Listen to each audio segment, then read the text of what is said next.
Let's go. Let's rock. Jimmy Juice Podcast, man. Let's go.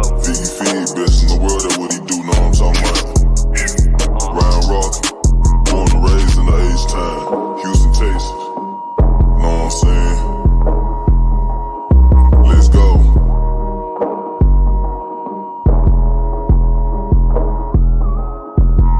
Let's go in the jacuzzi, smoking threats. I got my feet up.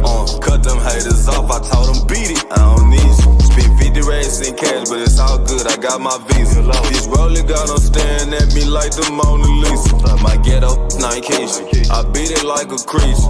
She always like my sneakers. These Jordan 5 pink aces. Let's go. I'm knocking them down back to back in the row. He really the one. But they already know. So all of my chains go put on the show. Giving up gins, sipping my juice. Counting the beans, addicted to ends. Need to back in on whatever I do. We get it in on the daily. I get it rocking like this with the 80. We really 10 toe down on the pave. What's up? We about to see what they saying. Rockin' gym, sippin' juice. Rockin' gym, sippin' juice. Rockin' gym, sippin' juice. Rockin' gym, sippin' juice. Let's go. Gym, sippin' juice. Rockin' gym, sippin' juice. Rockin' gym, sippin' juice. Rockin' gym, sippin' juice. Let's go. What do you have to say to everyone if we still consider the Astros cheaters?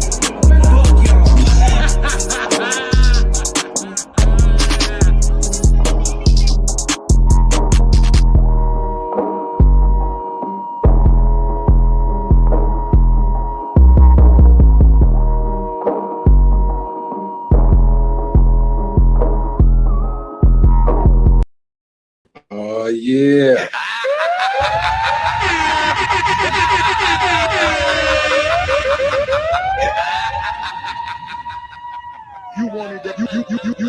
You wanted to hang at the park with the niggas. Chins and shoes. Yes, was it? You wanted to hang outside with the niggas. Speaking of which, how did that Rick Ross album do? I didn't check the final sales. I'm pretty sure it flopped, but did you hear anything about it? It was actually more than I thought. I thought it was going to be probably less than 10K. I think it might have got around 20K, somewhere around there. Okay. Yeah, so it was better than I thought. I actually listened to some of it. I ain't finished it, but it wasn't bad. It wasn't bad. To me, it wasn't legendary Rick Ross type albums. Yeah. It didn't feel like a big deal to me. It felt like I don't know, it didn't feel like Rick Ross the boss as he like. It didn't feel like that. It was kind of like a poor man's version of that. But it wasn't bad. It wasn't an automatic eject out the CD player or nothing. Yeah, I mean, corny antics aside, I don't think Rick Ross has ever dropped a whack album, to my knowledge. I haven't heard this new one yet. I'll get around to it. But I don't think he'll ever hit Port of Miami ever again. That type of era. But I don't think he's ever dropped a whack album. Every time I listen to an album of his, I never think like, oh man, he fell off. Oh, this shit's mid. Nah, he usually knows you're gonna get with a Rick Ross album. He usually delivers it. So yeah, I'm not surprised the album actually pretty decent. I think as of late though, I feel like his albums were like underwhelming though, because remember he came out with Port of Miami too. Yeah.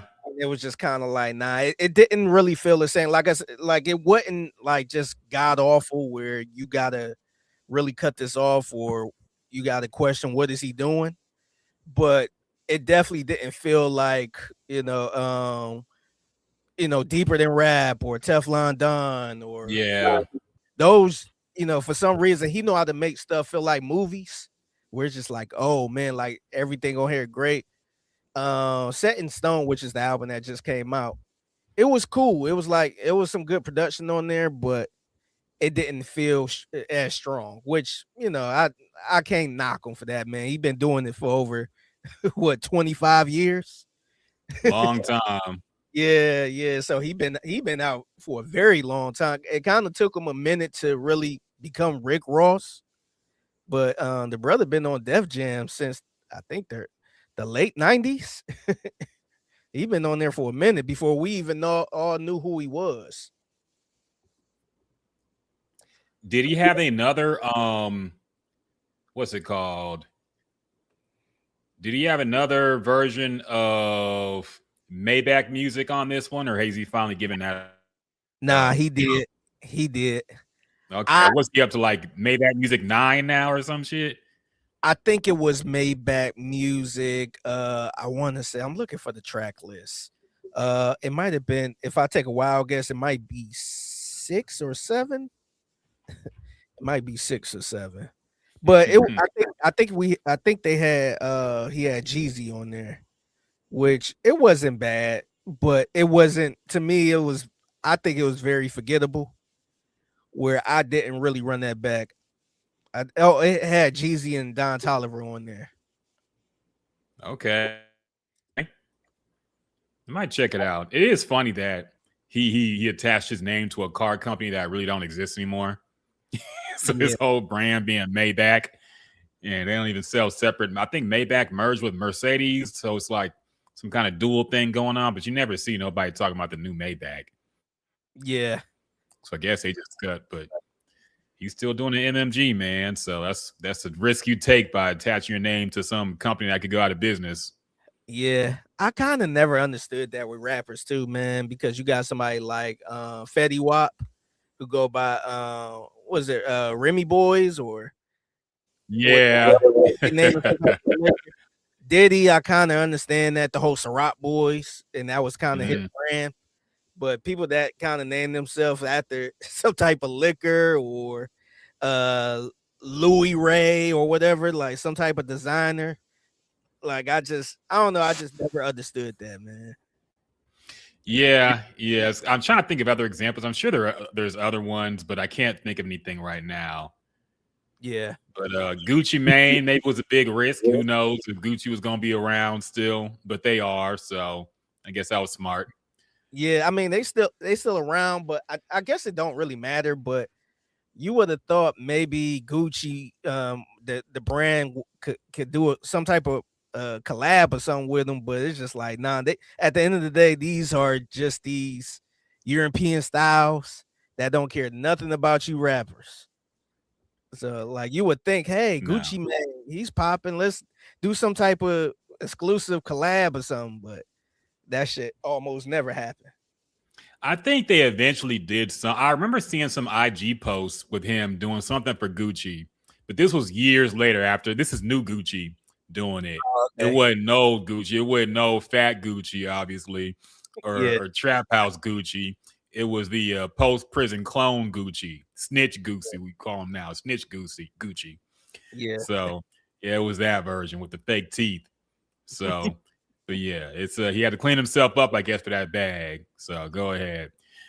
Anyway, we digress. Welcome to the Jim Juice Podcast. Another episode, another exciting episode. A lot of stuff to talk about and break down. My man Figgy Fig, now of 95.7 The Spot. No more Sports Radio 16. Get that 610 shit out of here, man. Wait, not The Spot. 95.7 The Fan. Oh, the Fan. That's right. I forgot. The Fan. I was my old tendencies of what that station was or is right now, but won't be August 13th. Now Figgy, honest conversation here, bro. This is a safe space here, okay? It's only me and you talking. How you feel about the name? Look, I don't have an issue with it. I think it's clearly a marketing thing. It's something easy to market. The Fan is clearly a popular sports talk station name. I think you got probably over 13 to 15 different The Fans around the country. So I'm okay with it. Honestly, I'm thinking from a selfish point, I wanted something that was easier to remember or easier to say.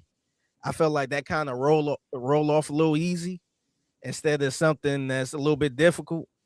So honestly, I have no issue with it. I do like the logo, man. They came out with the logo. I wish I could pull it up. Y'all look on social media for it, but they kind of paid tribute to Houston with the, you know how Houston used to have the tile, the H-Town blue, I guess, the light blue tiles on the curb.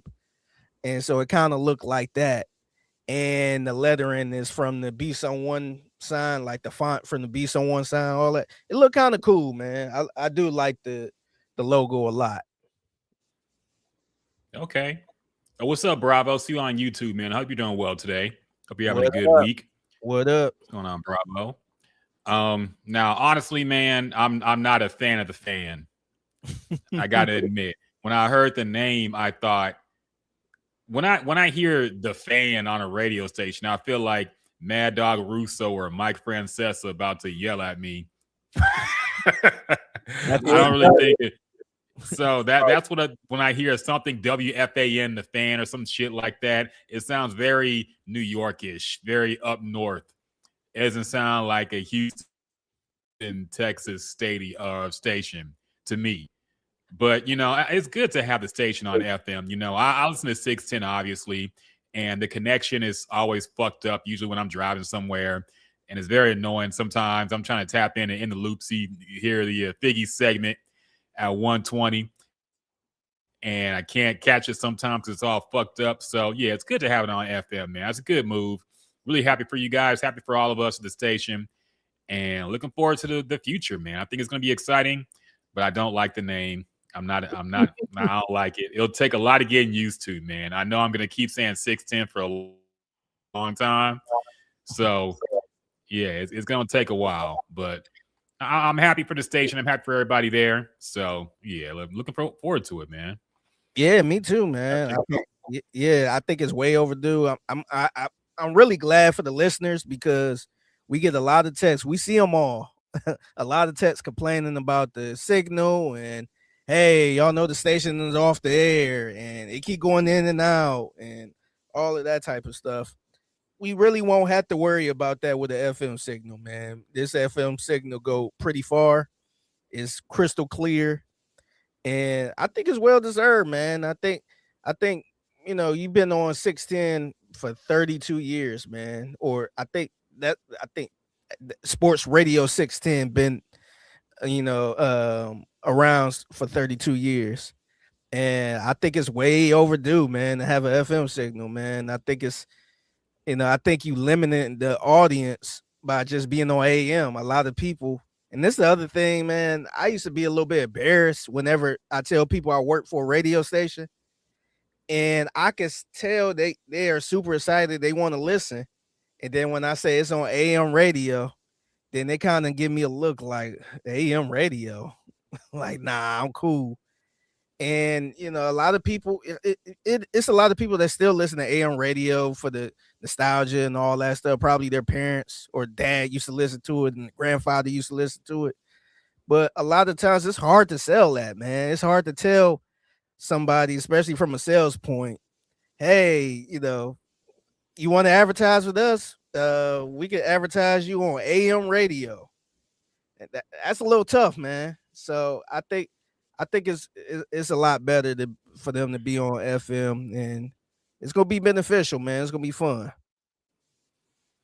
Yeah, 100%, man. I remember listening to the Late Show some nights, and it always, for some reason, I would get a cross signal with some Spanish station.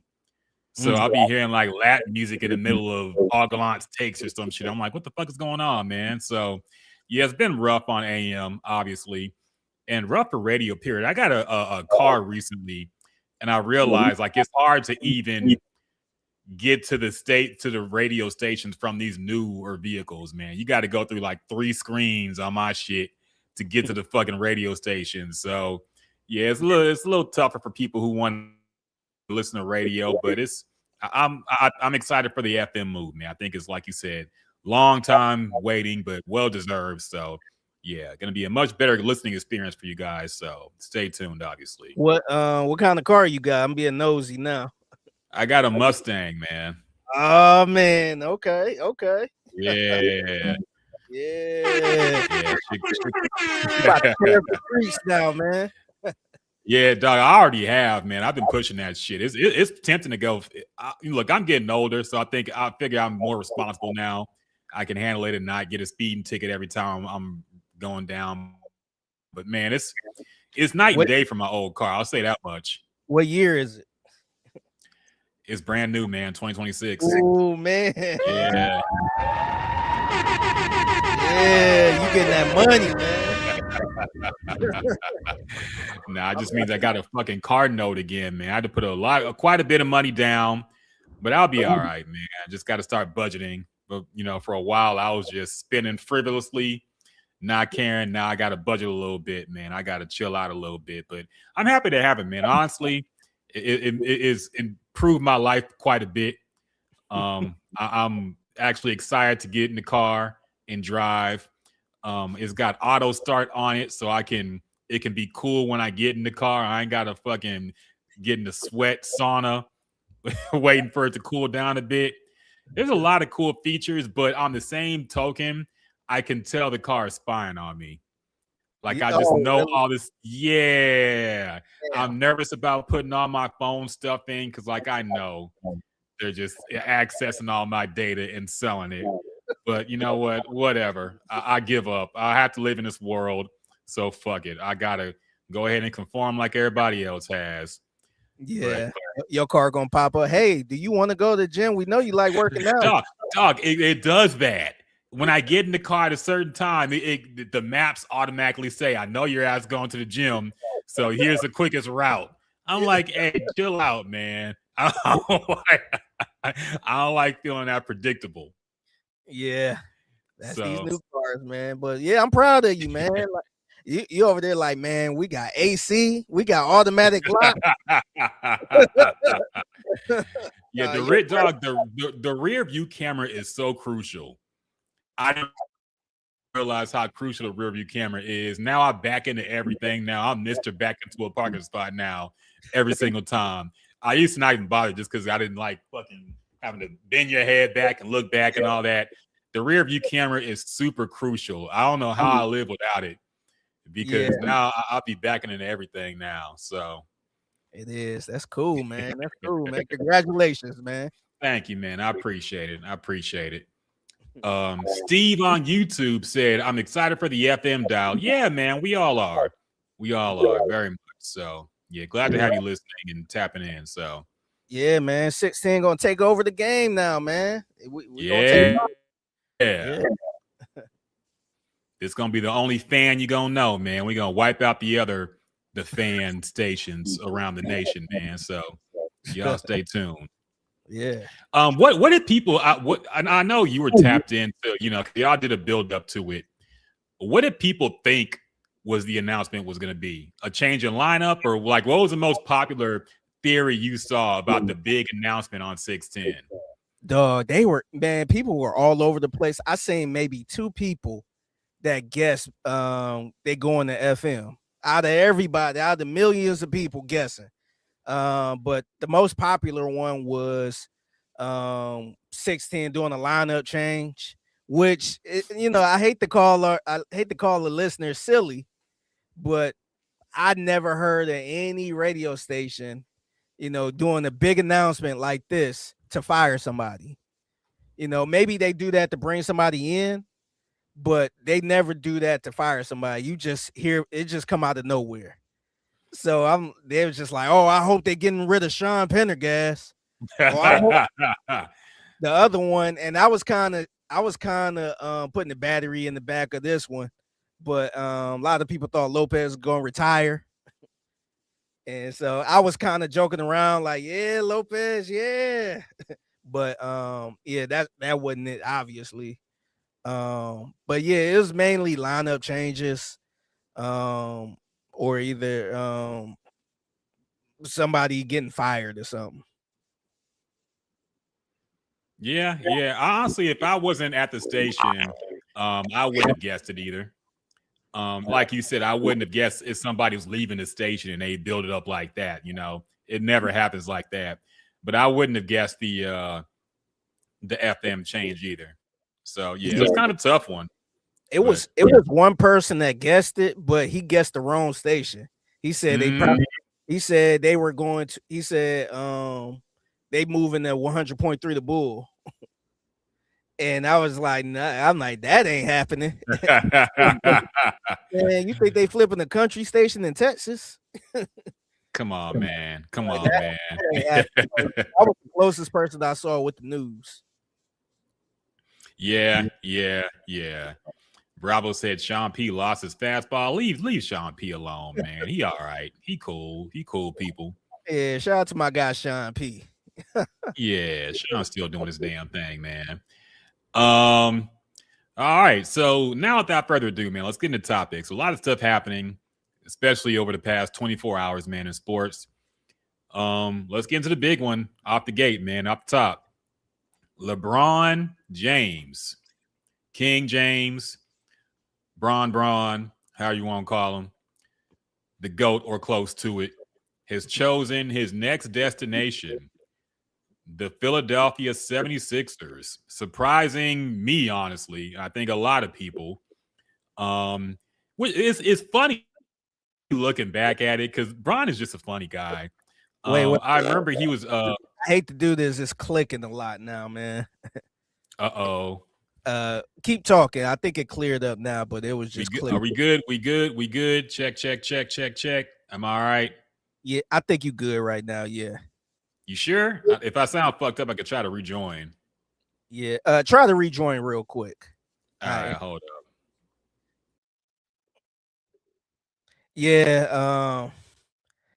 Yeah. Shout out to brothers before others. He's retreating. Retreating to the Eastern Conference, huh? Yes. Yep, he's back. Check him out. Oh, it's breaking up even more, man. Oh shit, man. This might not work out today. Hold on. Let me try to. Yeah. But yeah, man. It's crazy, man. It's crazy. I did not know. I didn't think he was gonna go to Philly. To me, I just felt like it didn't make any sense. And probably the last couple weeks, I kept saying how it don't make sense because he had no connection to Philly for real, as far as the city and the people on the team and all that. But also, just I feel like their team is so stacked. Like I think all the people on the squad need the ball in their hand. So I don't know. I just didn't see it working. I thought it was gonna be Cleveland. Remember we saw the issue with the Miami Heat with their YouTube. Pretty much announcing the press conference on the 27th. I just kind of figured it was Miami or Cleveland, but it was, I don't know, it was shocking me. It's really shocking to me, and I'm really curious how, me being, from Cleveland and grew up a Cavs fan and all that stuff. I was there when LeBron got drafted. I'm wondering how the people feel. Me, I don't really care. I think that ship has sailed. LeBron is always going to be a legend to me, but Cleveland fans could be super passionate. And so I'm wondering, they gonna see LeBron twice this year. They gonna see him twice this year. He gonna come back to Cleveland twice, or playoffs too. But I wonder if they gonna boo him. It wouldn't surprise me if they booed him, especially the way he took so long to make a damn decision. Now, if he just came out in free agency maybe a day or two later or something like that and chose Philly, I don't think it'd be that big of a deal. But I felt like he kind of strung people along, man. And I started seeing some of my personal friends and family getting tired of it. And it was just kind of over it. So to do all this, then choose Philly, that probably rubbed people the wrong way. What's up, man? Better now, man. Am I still fucked up? It sounded a little better. It's a little bit of clicking though. Wait, let me see. What is this? Something with the console? You stick around for a little bit. Let me try to exit out and see what's up. Okay. Let me see. Does this sound okay to everybody listening? Am I fucked up? And you hear a clicking sound? Let me try to listen to the. Man.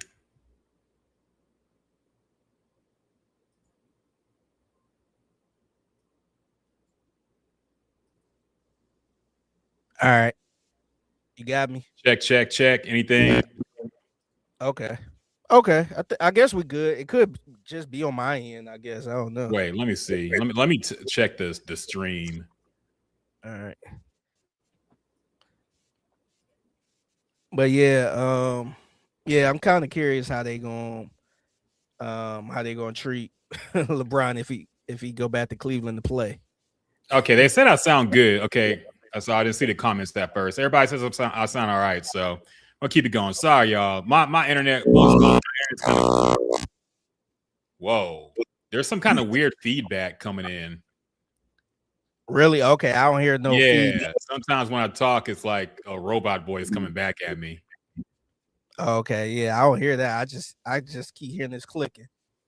All right, but the people say, I guess we good.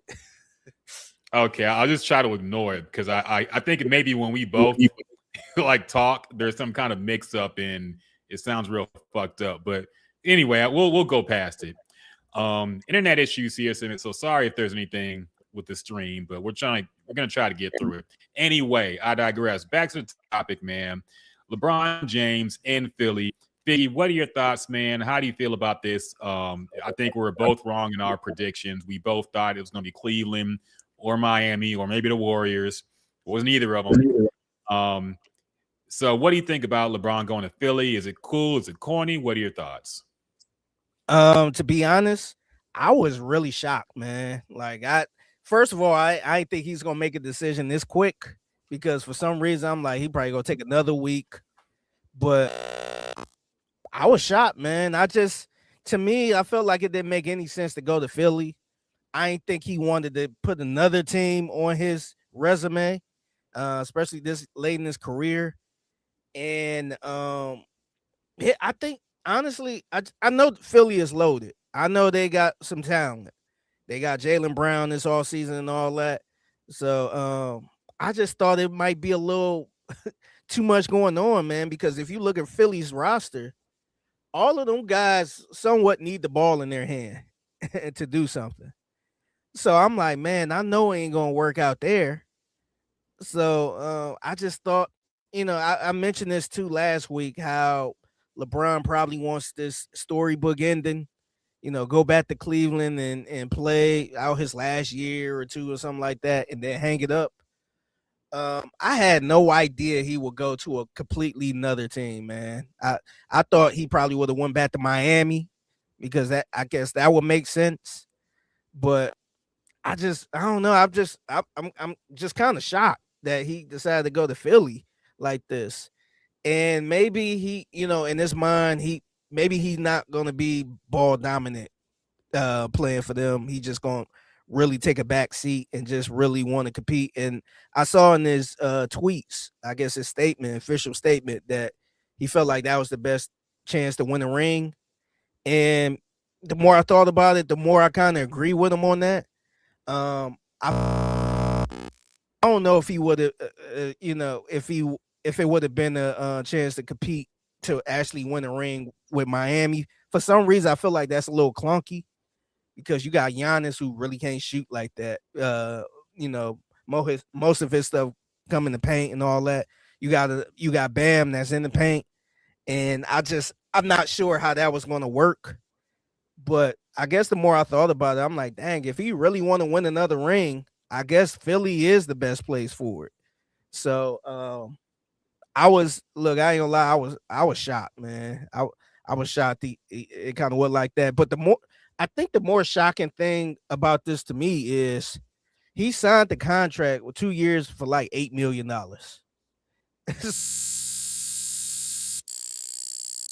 Hear me? Yeah, just getting that feedback again, man. Okay, I don't know what's going on, but yeah, for some reason, I don't know. You like at that point, it ain't about the money. I thought he was trying to get a little more money and something like that.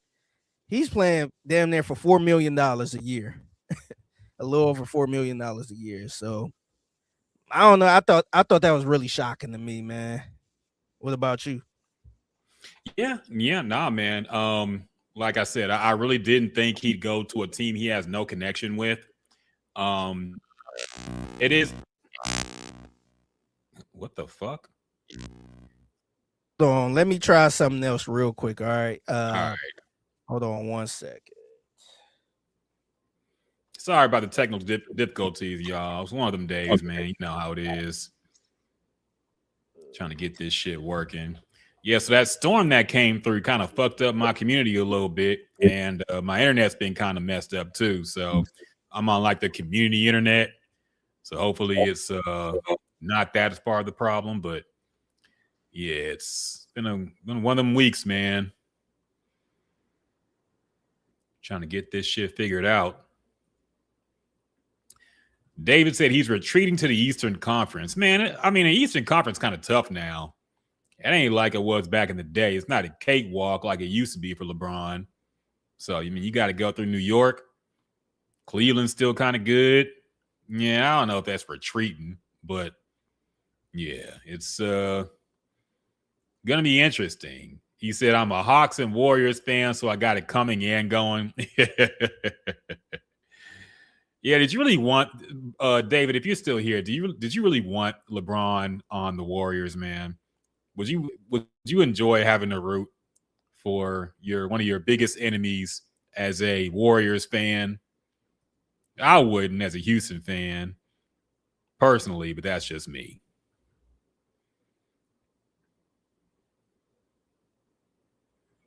Hold up, I can't hear you. Nah, still nothing. Hold up. Yeah, I got you now. All right, cool.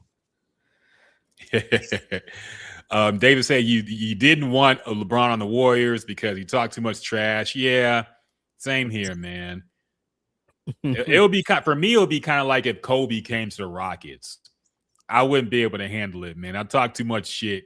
I wouldn't be able to take that. So, but yeah.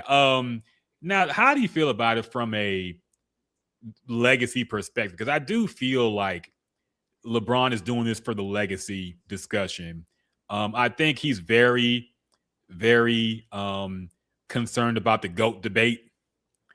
I think he wants to improve his chances as being the GOAT. And I think he knows he has to get at least 5. And if he could get 6 somehow and get tied with Michael Jordan, then the Michael Jordan argument gets a lot weaker. So I really do think this is a legacy decision, man, because I mean, you living in LA or you had a choice to go to Miami. Who would go to Philadelphia? Honestly, from a family happiness perspective, because he mentioned his family and being happy. Like, why would you go from LA to Philadelphia? And I don't know if you saw family happiness. I don't know if you saw this report, but I seen something saying that, you know, how New York is only 45 minutes away, so he might be staying in New York. I'm like, dog, like, so you decide to play at Philly so bad to the point you don't even want to live there. You'd rather, I think they said it's like 45 minutes via helicopter. I'm like, dog, so you pick Philadelphia, but don't want to stay there at all. You rather fly back and forth from New York. I'm like, nah. That's pretty silly. Yeah. So I think you're right, man. I think this is a legacy thing. And, you know, I said it before. Clearly I'm wrong. I thought he was just trying to get that storybook ending. You know, let me play in front of my fans, play in front of home for the last year or two, and then hang it up. And it looked like a cool story, you know, back where he started and all that stuff. Now it's ending this way. But clearly, I think you on to something, man. I think, you know, it's a 2-year deal, and who knows what could happen. He could opt out, go somewhere else. But, you know, you on the East, and, you know, everybody else kind of looking like fool. I know the Knicks won, but clearly he probably felt like he could beat the Knicks. And I think he is. I think it will change a lot of stuff. I know people are dug into the argument already. So him winning rings ain't gonna mean nothing to the Jordan stands and stuff like that.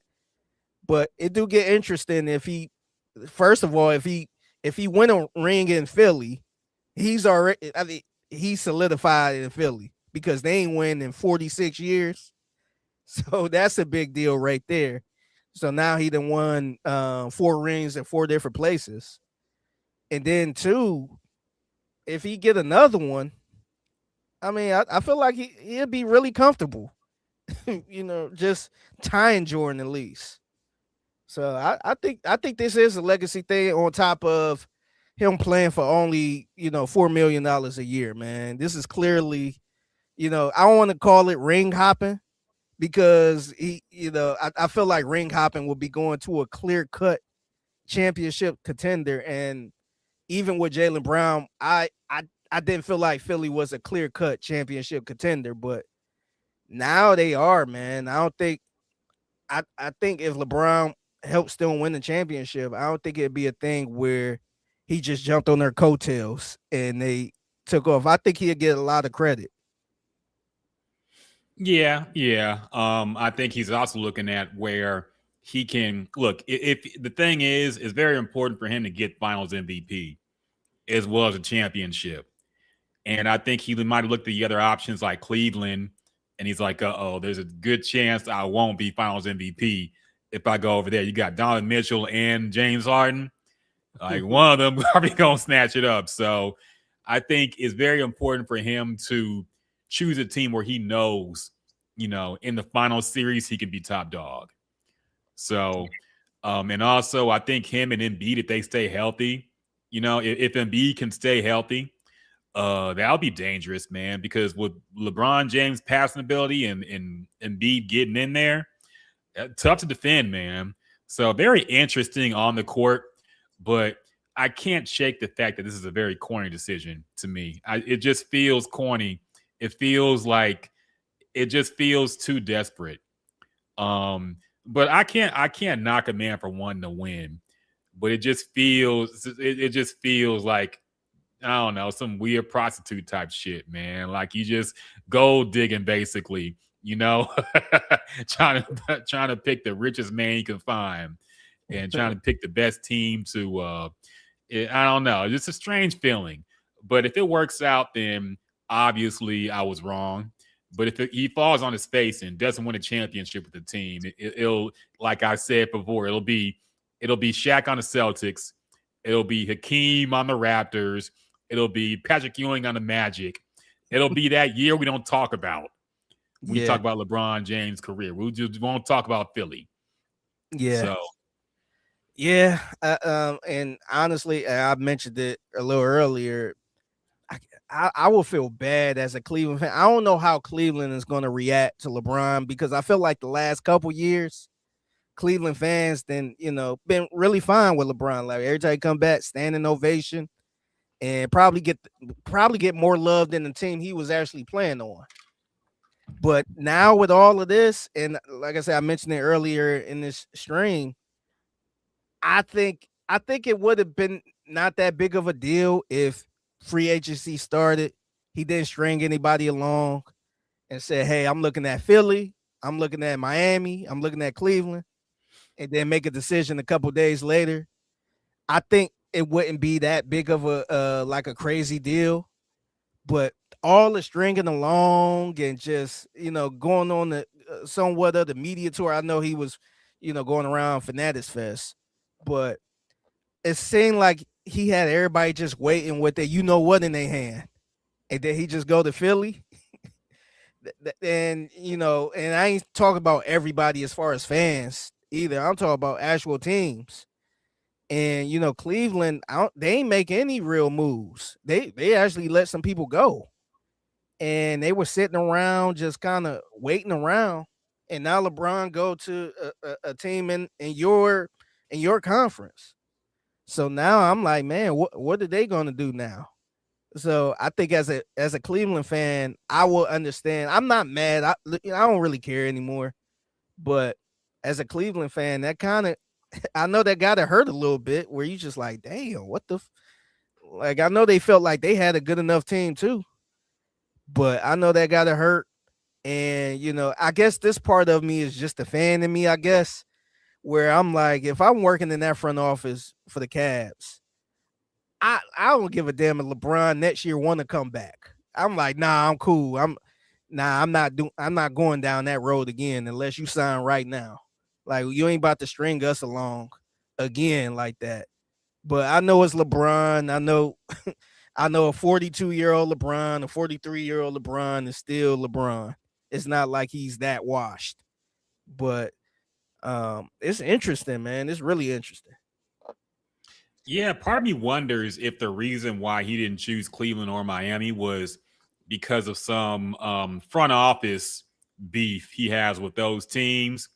I mean, LeBron has never really left the team on good terms, which is pretty interesting. I don't think he's ever. Yeah, he won a championship for Cleveland, but him and Dan Gilbert, they obviously didn't like each other. And we heard a lot of stories about LeBron's entourage after he left and all that shit. With Miami, Pat Riley was pissed off. He went on Dan Le Batard this past week and talked about how he was upset about that. He really wanted LeBron back, and when he left, he was pretty pissed off. And the Lakers, we all know how that went. It was very nasty at the end. A lot of reports coming. Yeah, they kind of kicked him out.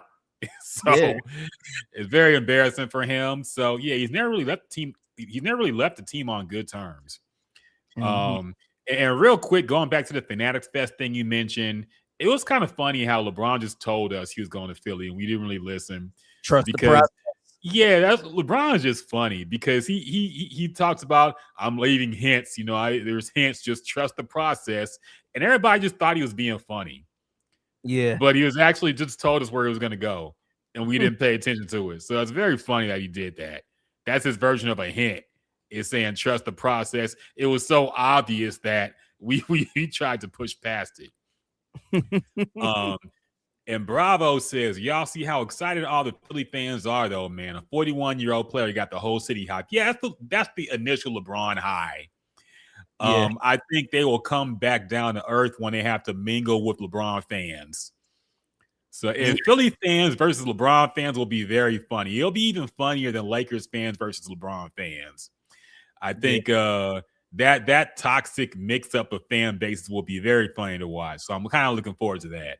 Yeah, I got a couple comments kind of somewhat about this.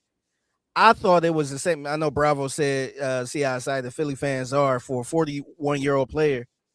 I still think it's insane how he pretty much had the NBA in the palm of his hand during all of this.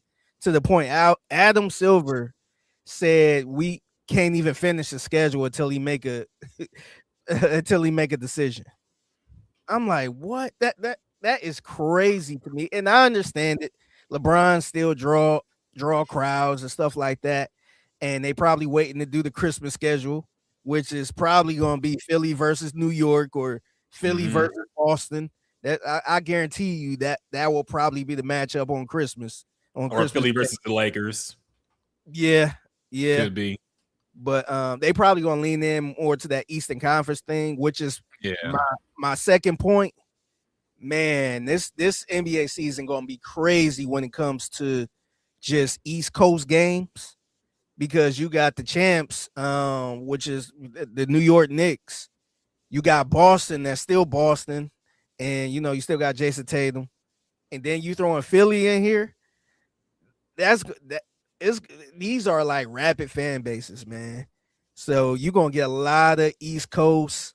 I guess I'm trying to see how to explain it, but you just gonna have that East Coast kind of bias, that commentary where it's just New York, Boston, just that trash talk type deal.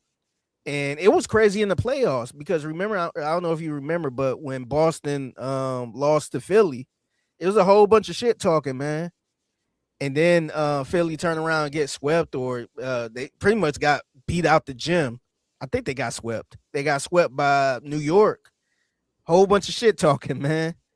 So it's gonna be crazy, man. I think LeBron going here, and to add to your point about the LeBron fans that travel wherever he go, that's gonna amp it up way more, man. So crazy as it sounds, I'm kind of excited to see this a little bit. I think LeBron being with the Lakers, it didn't really hit well because all of their games were on the West Coast. Like the primetime games was on the West Coast, and or not the primetime, but the national games. come on at 9:30 or 10 o'clock. I feel like that didn't really hit right. But with him being in Philly, it's gonna be a lot of 6:30 games, 7 o'clock games. And so I think that's gonna hit a little different. Yeah, no, I agree. It'll be a lot more watchable for us, on the different side of the coast, and especially East Coast fans who used to have to stay up till like 1 a.m. to watch some damn Lakers game. So, yeah, it'll definitely be more convenient for us as fans, as viewers at least. Bravo says that's what I really meant. He shouldn't have this type of power right now. LOL. I'm a Bron fan. Yeah, and that kind of speaks to the NBA. And not really building up a successor to LeBron. I think at this point you should have had clear cut. We have so many stars in the league right now. You should have a clear cut successor of the face of the NBA. They tried with Wemby. Wemby got to wait a few more years, I think. So yeah, it just kind of reminds you that when LeBron is done, the ratings of the NBA are in danger. Because you have to remember when Jordan retired, there was a huge drop off in viewership in the NBA, and it never rose back to that level again. It was still not even close. And that there's a lot of factors into that. I know there's streaming and all that shit. So, but I think when LeBron retires, the league is in trouble, man. The league is in trouble. I think if LeBron's free agency wasn't a big topic, we wouldn't even be talking about NBA right now at all. And there's been some big moves that's happened in the past few weeks, but we wouldn't be talking about the NBA right now if it wasn't for a 41-year-old LeBron choosing Philadelphia as his next team. So I think it's kind of dangerous. The league is, when he retires in a couple years, the league is kind of in trouble. They got to find something else to talk about. Skip Bayless might just die. He might finally just pass away, because he'll have no more content to milk now that LeBron James is gone. So, it's very, very, very interesting. It's crazy. Just think about this too, because remember, at one point we was talking about how the East is kind of weak. But man, just look at this now. I'm gonna just rattle off these teams, man. You got New York, which is the champs. You got Philly, that just got LeBron and Jaylen Brown. Miami, who got Giannis. You still got Boston. You still got Jason Tatum with Boston. You got the Detroit Pistons, who had the best record. Did they have no? They had the best record in the league, but they had the best record in the East. Toronto, remember they got Kawhi Leonard back. Yeah, it's just that. And then not to mention some Cleveland of the late last evening. Yeah, yes, they might be falling down a little more now, like just how stacked it is, and they ain't really do nothing. So it's a lot going on here, man. So I feel like LeBron at 42 years old, it just kind of made you forget all of these other teams like that. Yeah, the East is not a cakewalk anymore, man. I think LeBron is coming back to a much tougher Eastern Conference than he left it. It used to be an automatic for LeBron to make the finals in the East, basically, after a while. But now it's not going to be that easy, man. He's got a gauntlet to go through if he wants to make the finals again. And again, you're putting your faith into a extremely injury-prone Joel Embiid. I just don't know, man. I don't know. This smells like an Anthony Davis type situation, where it's just like you think it's going to be a great collaboration. It's just not going to work out. But I don't know. We'll see. I do hope Embiid. It'll be funny if Embiid finally plays a whole season and is suddenly rejuvenated now. But we'll see, man. We'll see. It's a huge risk, I think, for LeBron, but a huge reward as well. So to an extent, I kind of respect it, but at the same time, I kind of hate it. So I'm kind of mixed on my views, man. I kind of don't like it, and I kind of like it. So I will like say it'll be interesting. I will say from a basketball point, it's really interesting because I think they could probably really be good. I think they could be a scary team, but also I can see the side where it's a disaster, where, it wouldn't surprise me if LeBron somehow requests a trade where he said, you know what, just get me out of here, send me to Yeah. Miami or send me to Cleveland. Like, this is not working out at all. Like, I can see both sides of it, man, where this could totally fall apart. But, to his point, man, I think right now, I think that was the best option to win a championship, man. So I guess I'm fine with it, man. I would have liked to see him go back to Cleveland, but it is what it is, man. Yeah, we'll see, man. We'll see. In other basketball news, we'll talk about the WNBA now, I guess, because that's been a very hot topic. And sidebar, I got to apologize to Caitlin Clark a little bit because we were kind of dogging her. Maybe she heard the podcast and started balling extra hard because that night we recorded that podcast and talked about how she had been kind of falling off and not really performing. She dropped like 45 and 11.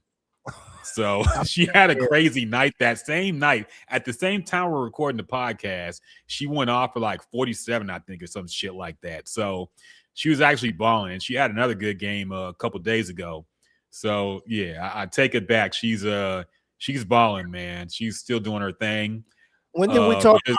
When did we talk about that? You said it was like 45 points.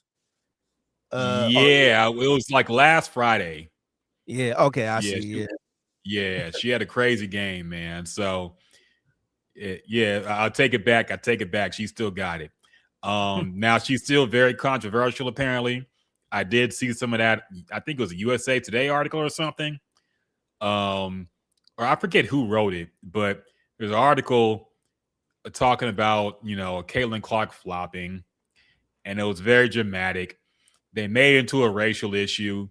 They talked about how there's been a history of white women blaming black people for things and getting in trouble with law enforcement. And Emmett Till was mentioned. Very got out of control, man. So, yeah, the whole Caitlin Clark thing has kind of gotten very dramatic again. I think there's always, and again, I think people are making the mistake of attributing the people who support her online as her, and the MAGA people who try to milk her for views and attention, like they try to put that on her, like she's somehow enabling it. And that's never been the case with her. She's never co-signed any of that shit, and she's actually spoken against it several times now, but they still somehow feel like, she has some kind of, she's feeding into their racial hatred or whatever the fuck it is. So very silly for them to do that. David said, bringing up Till is wild, self-sabotage. Yeah, that was, I understood what she was trying to imply, but that was just a gross to even bring that up in a basketball story that's completely unrelated. So very, very, very, very, just disturbing turn that all this taken.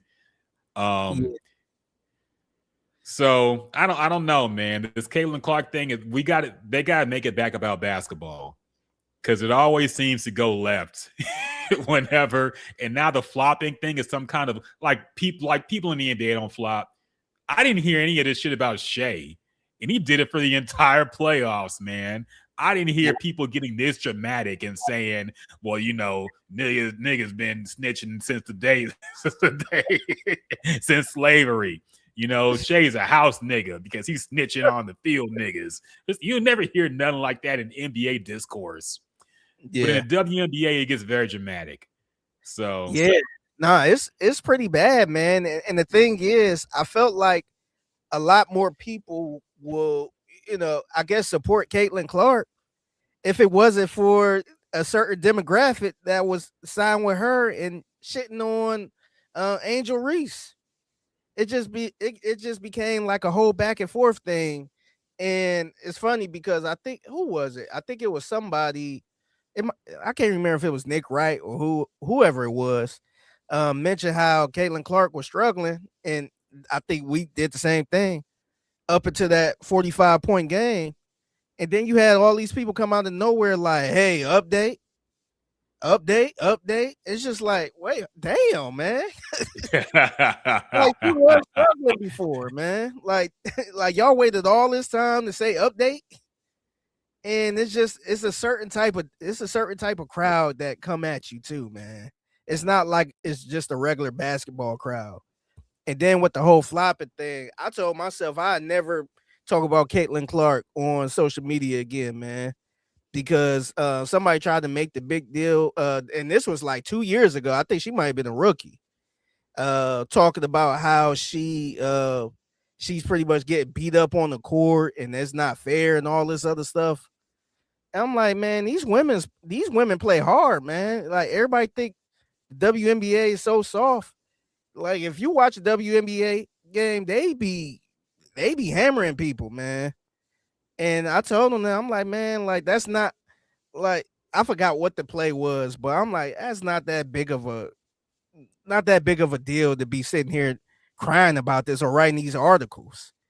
And everybody was just like, oh, poor her. Poor. I'm like, damn, like they playing basketball, man.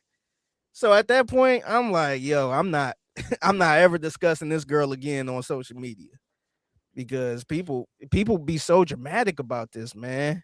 I'm like, dog, we ain't never write no article about, whoever getting beat up or anything like that in the NBA.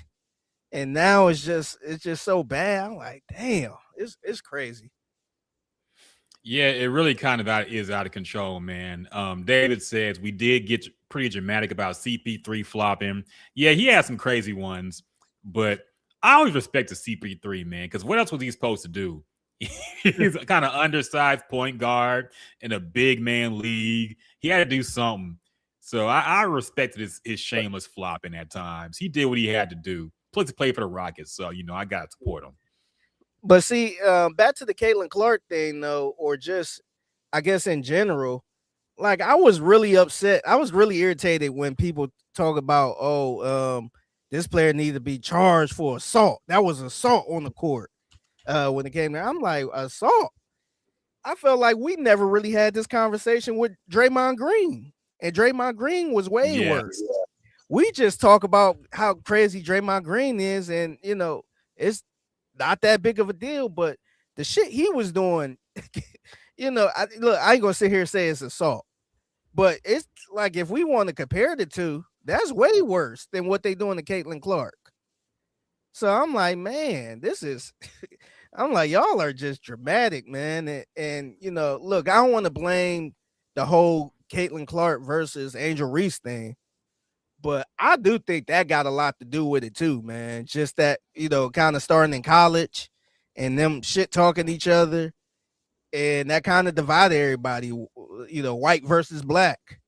So whatever, they face each other, it's just like black people versus white people.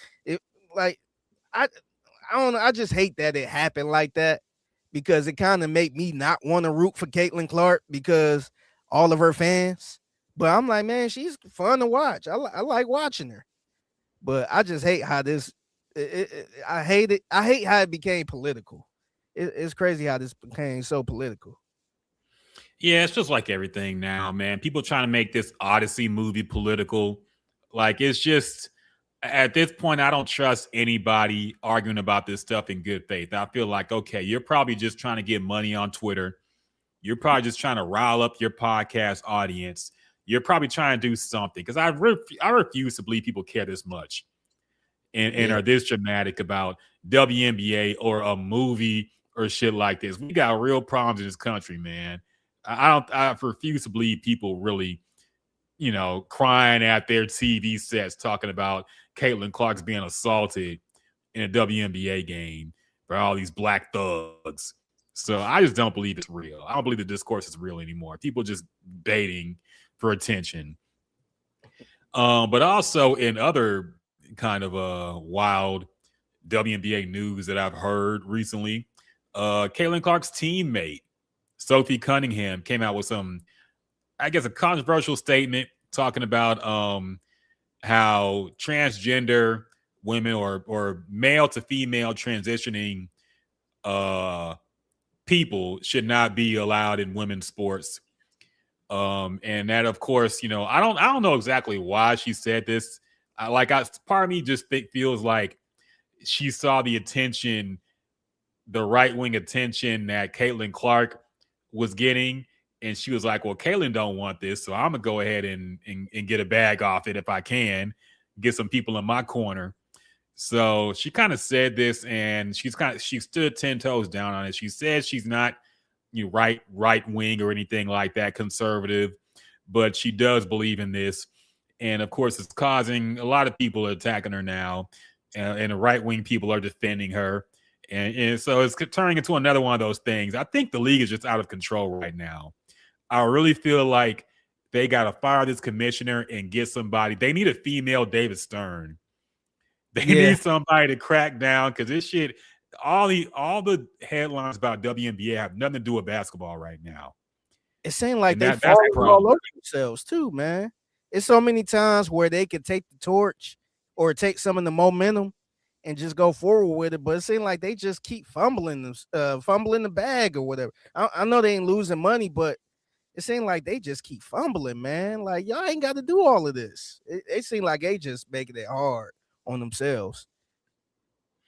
Yeah, it's tough. It's I don't know. It's a problem for the league right now. They're growing. They're getting a lot more. I hope they get this ironed out before the Houston Comets come around back, so we can finally talk about hoops and not political bullshit. But yeah, it's a problem, man. The league has an issue. They got to get somebody in there to crack this whip and get people in line and keep the focus on basketball, because the narratives are getting out of control now, man. And it's become a big issue. But for people, I think for the fans, I feel bad for the fans, really, the people who really support the league, because if you're talking WNBA now, you have to talk about this stuff. There are people on ESPN who cover the WNBA, and now they have to talk about this stuff. They don't want to, but they have to, because it's the big headlines. So it puts everybody in a kind of shitty situation to have to talk about this when they just want to cover hoops. So it's very unfortunate. Yeah, man. And the crazy part is, this ain't like their first time like fumbling over something, man. Something that's so sad, because look, I think we might have discussed this a little bit on the podcast. Remember when I think it was the Dallas Wings, they drafted somebody number 1 overall, and it was rumors going around saying that they drafted that person because she was dating somebody that was currently and a lot of people was like, hey, that wasn't the best person in the draft, and y'all only did this because they are currently in a relationship. And remember, I think a reporter might have asked about that, the press conference, and they immediately shut that down. Like down, and that created the whole story, man. That created the whole shit storm. And it's like, man, I don't like we know what the WNBA is, man. We know she ain't the first person dating somebody in the WNBA. We all know what it is. I didn't think that question was out of bounds or inappropriate. Because everybody is out there, man. Everybody know it wasn't a secret. And I don't know. I just feel like little stuff like that, they just drop the ball on and just and it all makes negative headlines. Where to me, I think it goes back to the commissioner, where I feel like she really don't know what she's doing, man. Like, I think it could have been a way. And look, I ain't saying the girl should have answered the question. Maybe she could have said something like, yeah, there ain't nothing to do with it. In the next question or something like that. But it just seemed like it created a whole shit storm that wasn't even necessary. So I say all that to say, I think they just, I don't know, maybe they weren't ready for the spotlight or something like that. Maybe Caitlin Clark came in and just caused a whole bunch of a new set of eyes, and they just kind of, I guess the lights is too bright, to quote Jared Allen and that meme that always come out. Maybe the lights are too bright, and they just fumbling all over themselves, because I just don't get it, man. Yeah, it's very unfortunate. What's up, Samuel? I see you on YouTube, man. What's going on, man? Hope you're having a good day. Yeah, it's very unfortunate, but what can you do at this point? I think hopefully they figure it out. I do think they need a new commissioner, and they got to get somebody to kind of pull the reins in and get everybody on the same page. But it's tough. It's a growing league. This could be just growing pains, and it'll iron it out soon. So we'll see. But speaking of ESPN and personalities, got to talk about them for a second. Of course, a new round of layoffs hit. The biggest name to be hit was Ryan Clark, who was on NFL Live. I believe he was on air when he was told he was being let go. To be fair, the news leaked, and they had to tell him at that point. I think the plan. Now, I do think if they knew they were going to fire him, they shouldn't have had him come to work on Monday get fired on Tuesday. But he was fired on, he was told he was being released on air, and so he left the show in the middle of the show, and that's been kind of controversial. Personally, I did not like Ryan Clark as an analyst. I don't like him on the pivot. I'm not a fan. I just don't like him. I think he says a lot of stupid stuff that he has to apologize for a day later. I think he's too emotional. He always had this face like he's gonna cry. I don't like looking at his face, and he's just too emotional and takes things too seriously. So I wasn't a fan. But still, I don't want anybody to lose out on livelihood and income and all that stuff. So I'm not gonna say I'm happy he got fired. But I wasn't a fan. Figgy, what about you, man? How you feel about not only Ryan Clark, but the recent layoffs as a whole? As far as the recent layoffs, I mean, of course, it's sad because we in that business and it can happen to any one of us. So I'm not really surprised with that.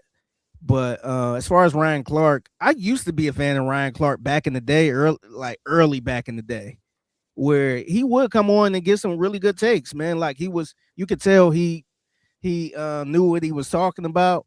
It wasn't until kind of recent, and I mean recent, probably like the last 5 to 7 years or something like that, where he, I hate to use this word like that because it's gonna sound like I'm on the other side, but he just kind of got too woke, where always bringing up race.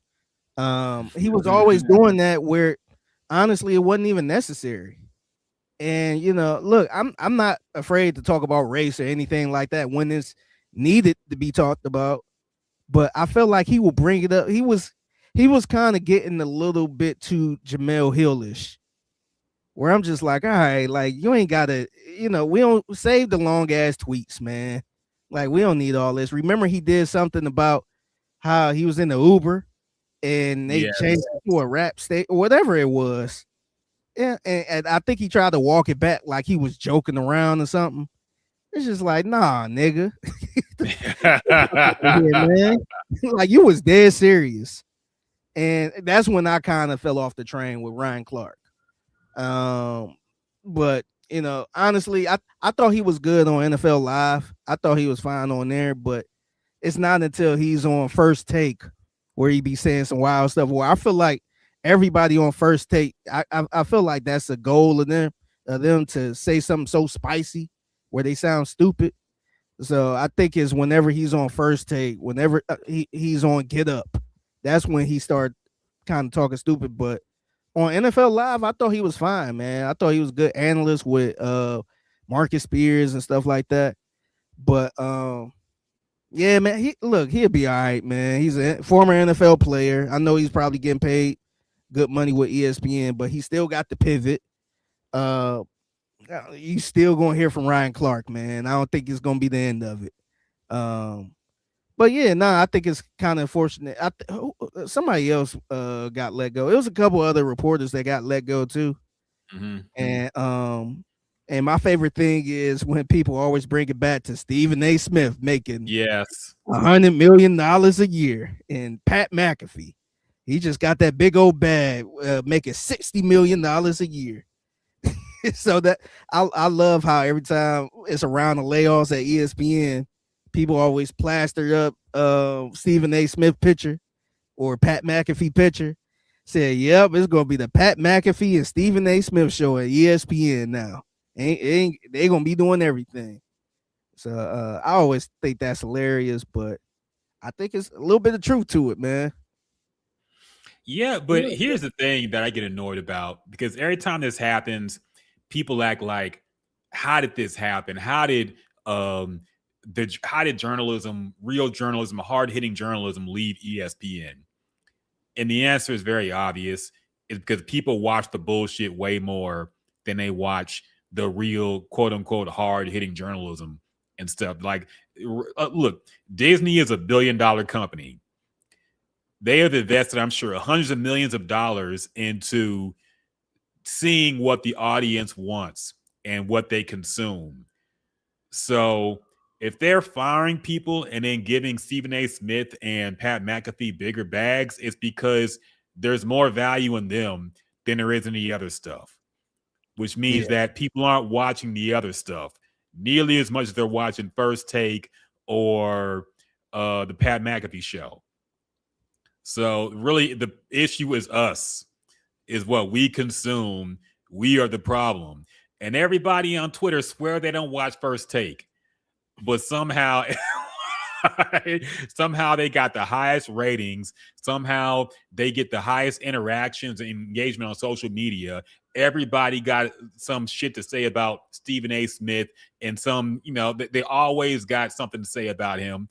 And that's his value. That's his value. Like, better or worse, the engagement is valuable. So instead of ignoring the bullshit, you got to engage with it. So you're part of the problem. If you watch First Take, if you even watch the clips, you're part of the problem. Like, you're helping boost up what you consider bullshit. So you got to change what you consume before you get mad at ESPN for catering to what they see people want. That's the main thing that pisses me off, man, because it's like, I bring up the McDonald's example, how everybody say they don't eat McDonald's, but they always got a line outside. Somehow nobody on Twitter eat McDonald's, but somehow they always got a long ass line outside when you drive around lunchtime. So somebody lying, man. Yeah. And the same thing goes with the why is First Take still on air? Why is Pat McAfee still on air? Why are they getting this much money? Nobody likes them. We all hate First Take. No, you don't. Stop lying. And then I think the other thing is too, man, and you see a lot of people, especially locally, saying stuff like, man, they need to fire Sean Pendergast. His takes are bad. I hate to break it to people, but they don't fire people because of bad takes, unless it's something really offensive or something like that. They're not about to fire Nick Wright because he was wrong all the fucking time about a team. Like, dog, they don't care about that, man. They look at other stuff. They look at, probably, like you said, numbers and views and stuff like that. That's what they look at. And now I think we in the point where you look at ESPN. Remember, ESPN used to have so many different reporters all over the country covering this and actually reporting and breaking news. Now you got Adam Schefter. I could probably name all of them on one hand, the ones that's like really important. Like, you got Adam Schefter, you got Ian Rappaport, you got Shams, and then you probably got I forgot the other dude in baseball. You got maybe 4 or 5 people, and they're gonna let go of the other reporters because they giving everything to Adam Schefter and all that. So they're gonna cut all the rest of the people so they can pay Pat McAfee more because of what he's bringing in. And like I said, look, Pat McAfee don't be saying shit. Like, let me know a strong take you heard from Pat McAfee. Like, I sit here and wait on it. But they're not bringing that. They're not paying him for that.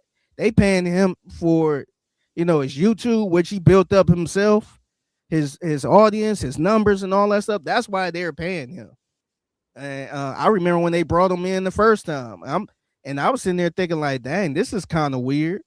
Like, they bringing in somebody, they paying him a whole bunch of money, and he got his own setup. He got his own studio. He pretty much paid a lot of money to get his setup together, and it's paying off, man. I kind of salute him for that. But it always cracks me up when people be like, "Oh, Pat McAfee, what does he talk? He got awful takes," or Stephen A. Smith, he got awful takes. They're not paying him for his takes. They're not paying him to see if he got some good takes or not. They don't give a damn about his takes. They focus on them numbers, man. And sometimes them numbers for all the bad takes you got, sometimes them numbers they make the numbers go up the roof. So yeah, so just to kind of piggyback off what you said, man, I think they just, they don't give a damn about, how good his takes are. Yeah, no, they're like there's no bonus for being right in media. You thought the Knicks were going to win a championship? Here's an extra $500,000 for your. They don't care about that, man. They care about getting advertisers, and the thing about getting advertisers, you got to prove numbers.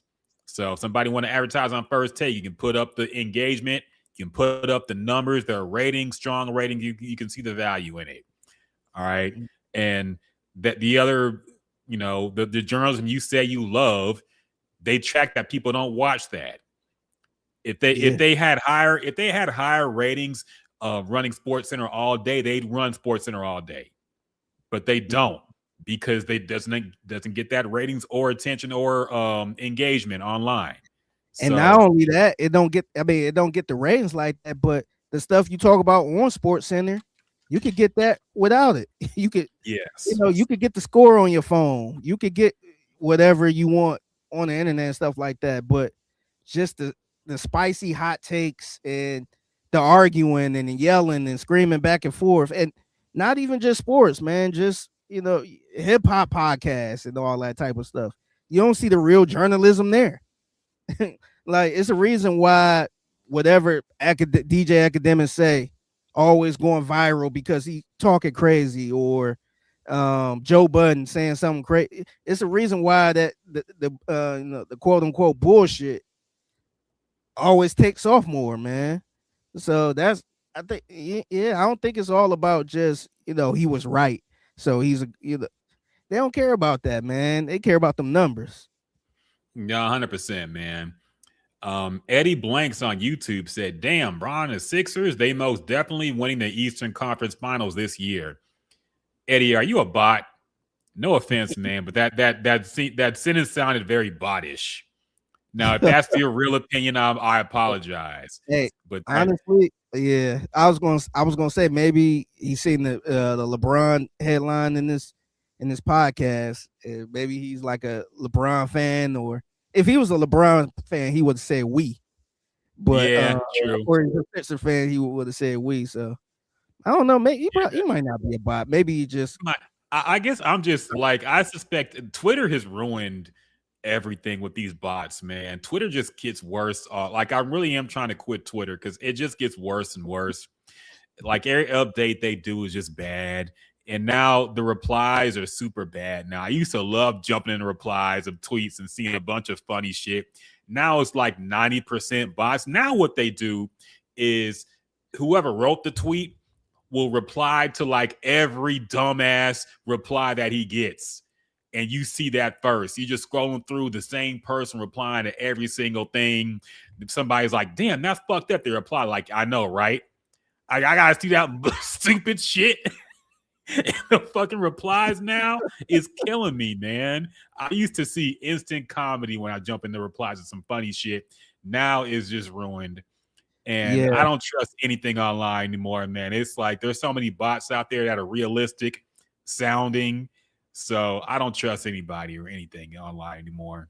Yeah, me either, man. I barely, and sometimes this could be bad because you probably got some listeners that do reply to some of my tweets and I don't respond to it, but I don't even jump in my replies no more, man, because it'd be so much bullshit. And I think the other part is I hate when people that I don't know just get in there and be talking shit.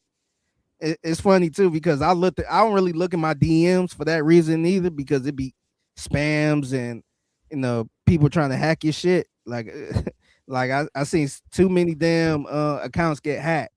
Talking about, say, hey, can you vote for me? I'm starting a podcast with Spotify. So many people got over that. And shout out to Todd Callis for the Astros. He got but anyway, man, I looked at my DM, the request DM. I'm like, damn, I forgot about this. I had a few spams in there, but then it was one. Some motherfucker jumped in my DM. This was back when. Remember when we was talking about the Supreme and DJ Screw collab? Yeah. I had tweeted about it around that time, pretty much saying I think I just asked the question at the time, like, hey, I wonder if the family getting something for it. And you had all these motherfuckers talk about see, I hate people like y'all and all this other shit. And some motherfucker, I guess, felt the need to DM me, talk about it's always niggas like you that's always worry about the wrong shit. And it took me a minute because I'm like, what the fuck? Who the fuck is this? What is he talking about? And I kept reading the message, and I'm like, oh, he talking about all the way back in April about the whole DJ Screw shit. I'm like, man, nah. See, that's why I don't be opening no DMs, man. Like that shit. It took me a lot to not reply to that motherfucker, man. But I'm like, nah, that was back in April. It was literally April 1st. So I'm like, what the fuck? And then by the way, update, like I talked to some people from DJ Screw family, and no, they're not getting anything from that collab. Oh, damn. Yeah, I talked to somebody close to them, and he said, long story less long, we not getting anything from that. And they did appreciate me shouting out the Screw Shop and telling people to go there and get some stuff. So we ain't got to get into all that though, but it just show you, to me, like, Twitter ain't fun no more, man. Like it's just so much wild behavior, stand behavior, bots. It's just too much going on. Yeah, it's very kind of very hateful place. Obviously because Elon is running it, and I think they run off his energy. But you get a lot of assholes for no reason and a lot of stuff too. Like people, I'll have a take, and some stranger will be in my reply talking shit. I'm like, dog, I'm not gonna go back and forth with you. I don't know who the fuck you are, man. I don't even know how you found this tweet. But fucking leave me. I'm not gonna. This ain't part of the interruption, man. I'm not gonna go back and forth with some stranger.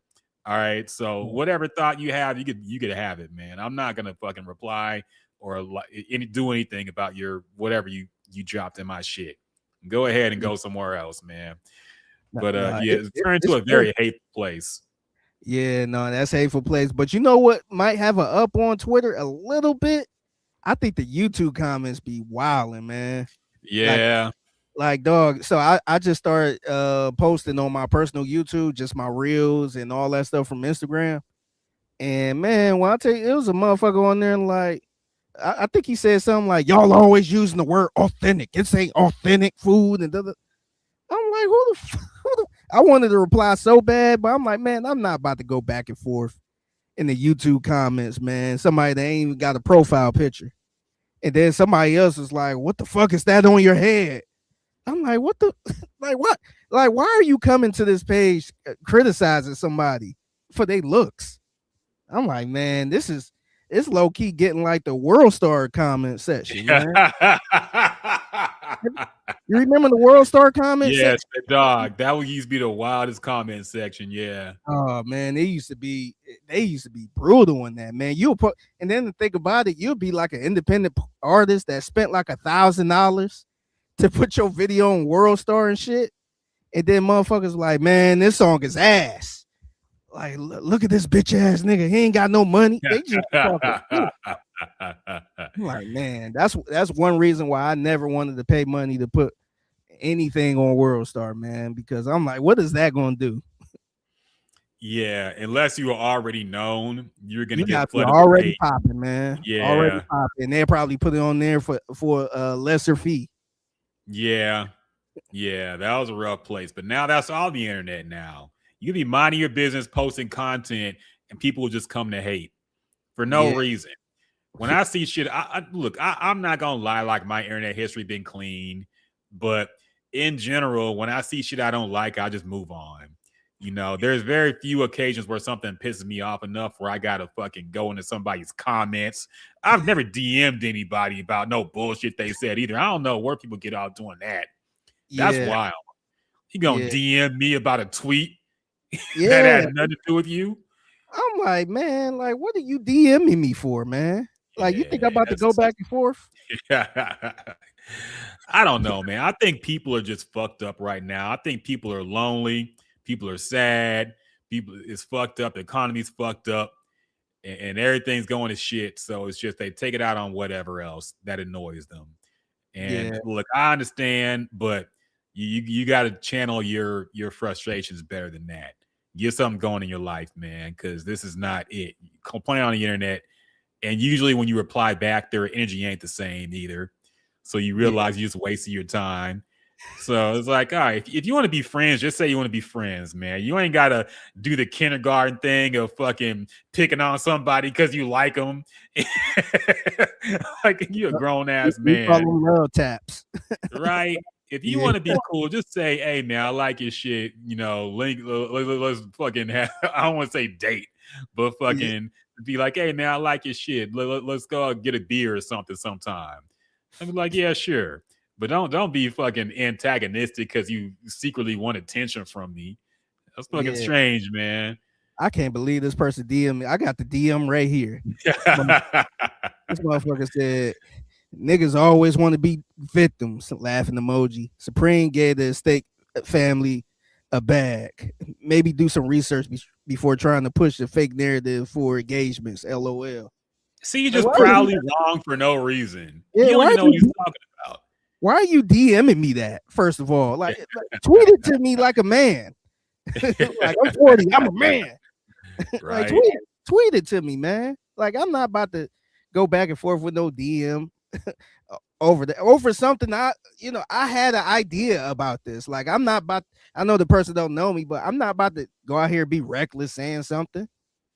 Like, I already knew what the deal was, and I somewhat knew the situation already, even before I got the answer.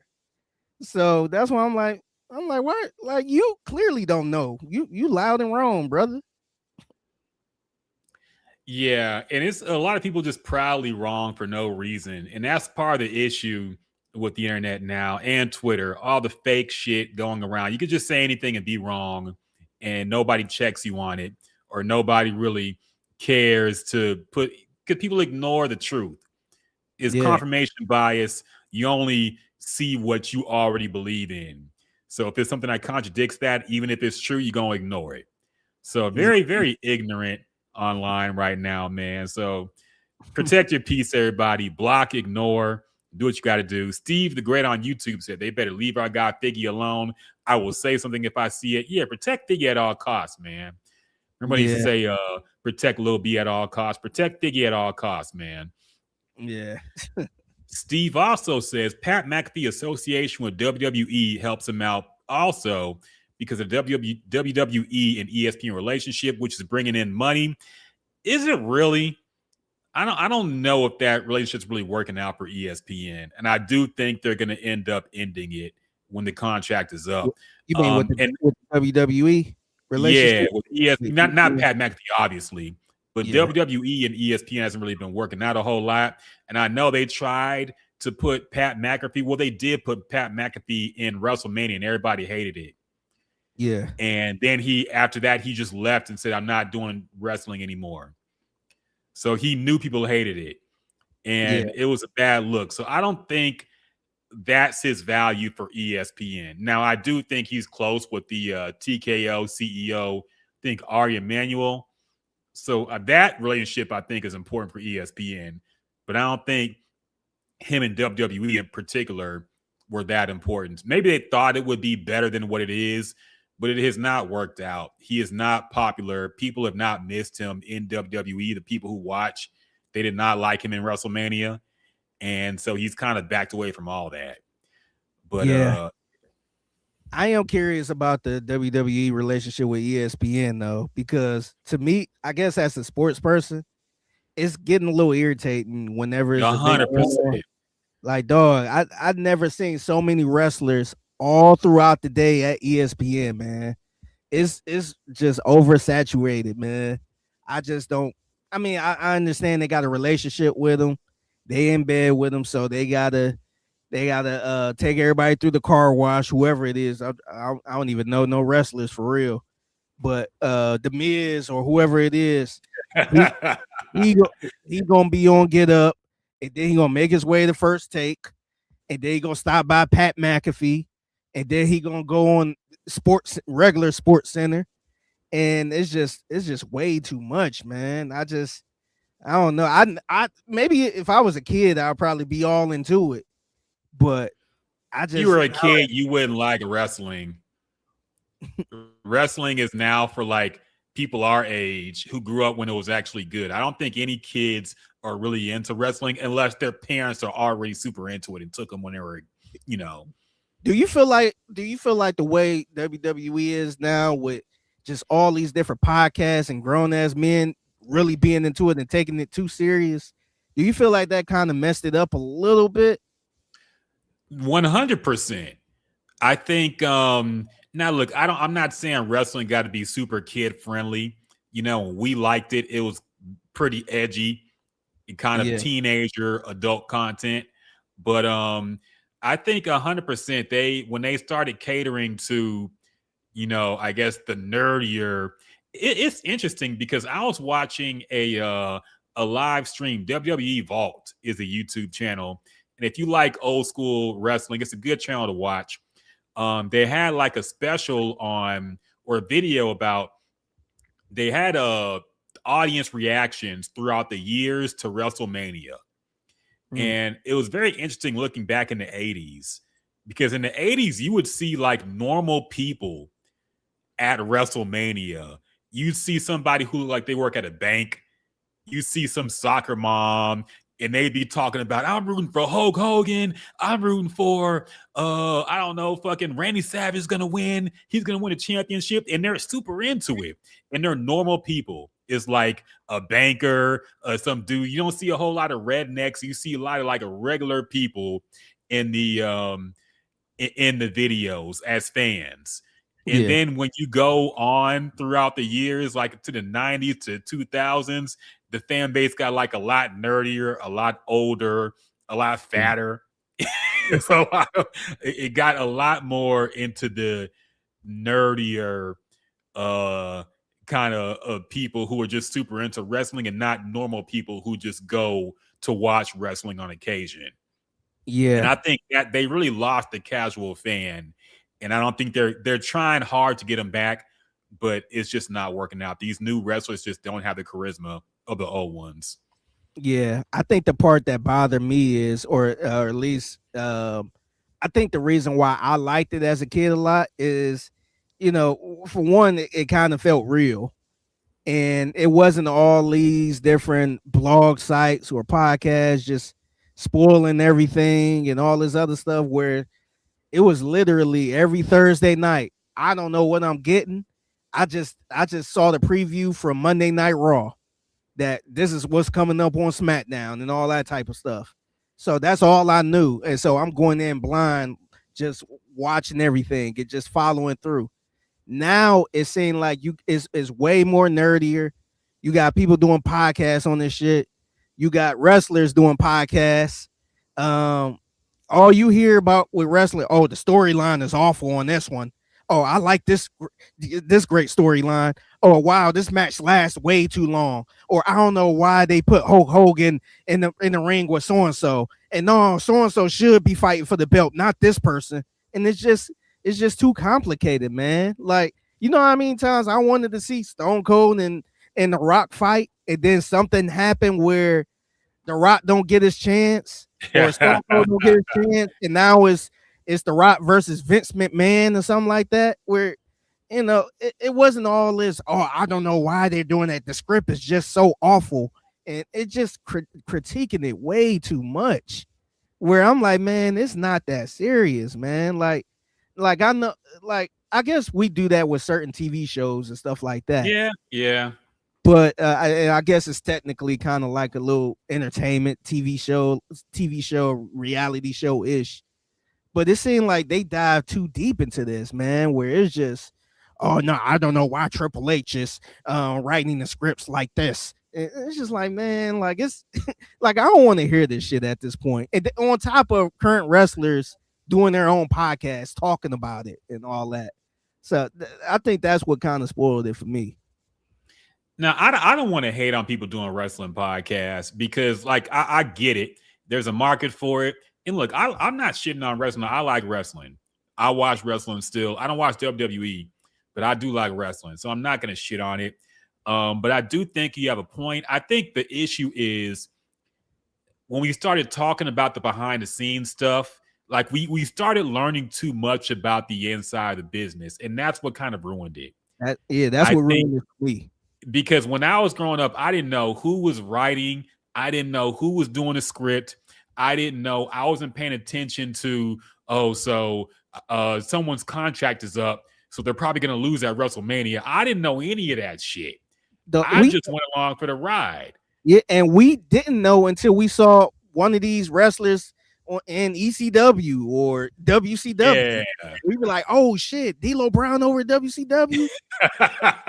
Like we didn't know the business of it, that he might have got, they didn't renew his contract, so he signed a contract with WCW or some shit. We didn't know all that. Yeah, no, we didn't. We didn't know the terminology. I didn't know what a heel was. I didn't know what a baby face was. I didn't know what a mark was. I didn't know all the backstage stuff. I just was entertained or not entertained. I'll be like, well, that sucked. And we knew it was fake, and we knew somebody was writing it, but we didn't point the blame at them. We just said, well, this company's stupid as hell putting this shit on. But we didn't go too deep. And to be honest, WWE is at fault too. Because like you said, they got wrestlers talking about the backstage stuff now. Undertaker got his own podcast talking about the backstage stuff. WWE has its own Netflix show about the backstage stuff, where they go, you see them in the writer's room saying, oh, so-and-so is going to win the Royal Rumble. Now, if I saw that in the 90s, I would stop watching wrestling. I'd be like, what do you mean some fat white guy in the office is deciding if The Rock beats Stone Cold at WrestleMania? That would take me all the way out of it, man. So that is a big part of the problem. The backstage stuff becoming too visible for the average fan. You know, I don't mind an occasional behind the scenes look, but I think they took it too far. I think we know too much about it now. And I think that made it a lot cornier, because now we don't look at the wrestlers. We look at, oh, it's somebody else's fault they didn't win because they got booked bad, or Triple H didn't want so-and-so to win, so they had to lose it. Instead of being like, oh, this wrestler tried and lost. Now it's, it's the writer's fault. So now I'm taking all the way out the sport, and now you think of it as, fan fiction almost. And it's just, that's a big part of the problem for me. Yeah, I wish they could, and I'm out of it. I'm not watching WWE and nothing like that, but I wish they could take the whole Marvel approach. How, these people don't really talk any inside information when it comes to Marvel movies. And, you find out when you find out type shit. Like, I don't know if I'm guessing they got to sign some type of contract. Yeah, a very strict NDA. Yeah. So I wish it was something like that where, I'm not saying they shouldn't do podcasts or documentaries and stuff.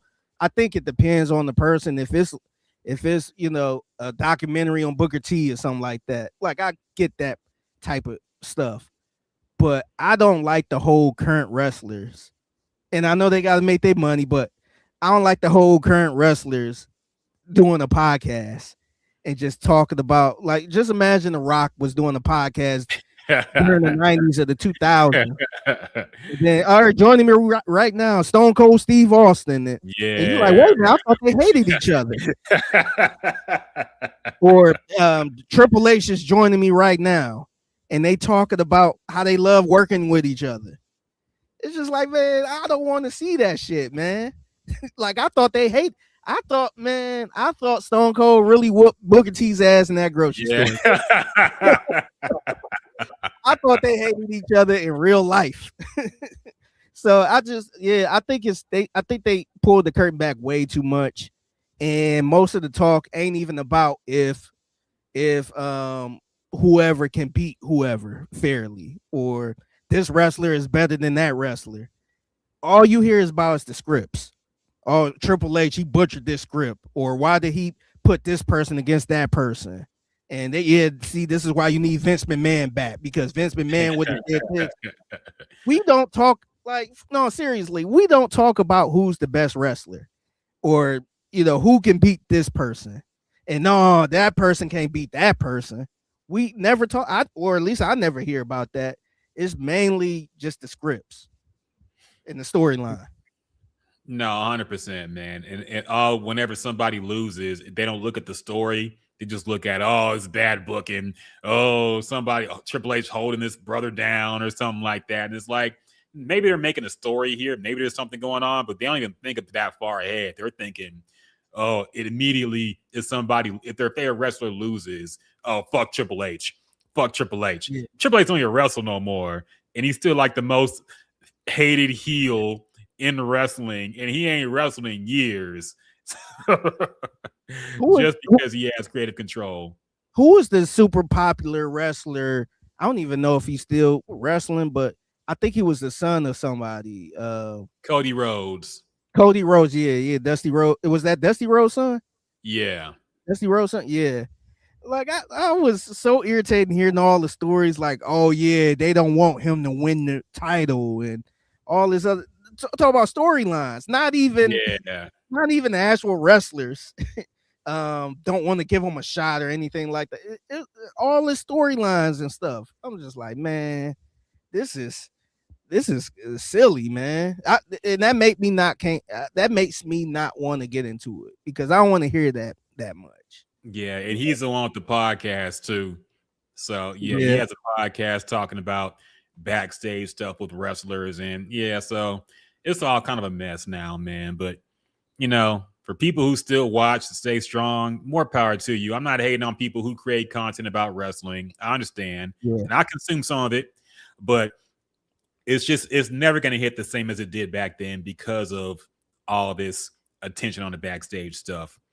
So, and then the main thing is the new stars just aren't interesting. That's the biggest thing for me. They're kind of boring. So that kind of leads to the point of you kind of know too much about them too, man. Yeah. Like, they might be a nice guy. Do you feel like The Rock would be who he was in WWF or WWE if we knew how much of a nice guy he was? No. Like, if he had, because that would have ruined it. His current image right now is the nicest person in the world. Just imagine if we knew that, Dwayne "The Rock" Johnson, and then he going down the ramp on WrestleMania calling somebody a bitch. Yeah. Like, are we gonna believe that? The thing is, they used to go to interviews in character. Yes. So we would see like, okay, The Rock is really like this, Stone Cold is really like this. But now I think they kind of try, but we just know too much. Like, I know Cody Rhodes' he's married to like a black woman who is also a wrestler. So we know about his whole family situation. We know too much about him. We know he's a nice guy. So when he gets on in the middle of the ring and starts play a real, I'm like, come on, man. We know you're not like that. But that is a part of it, definitely. Yeah.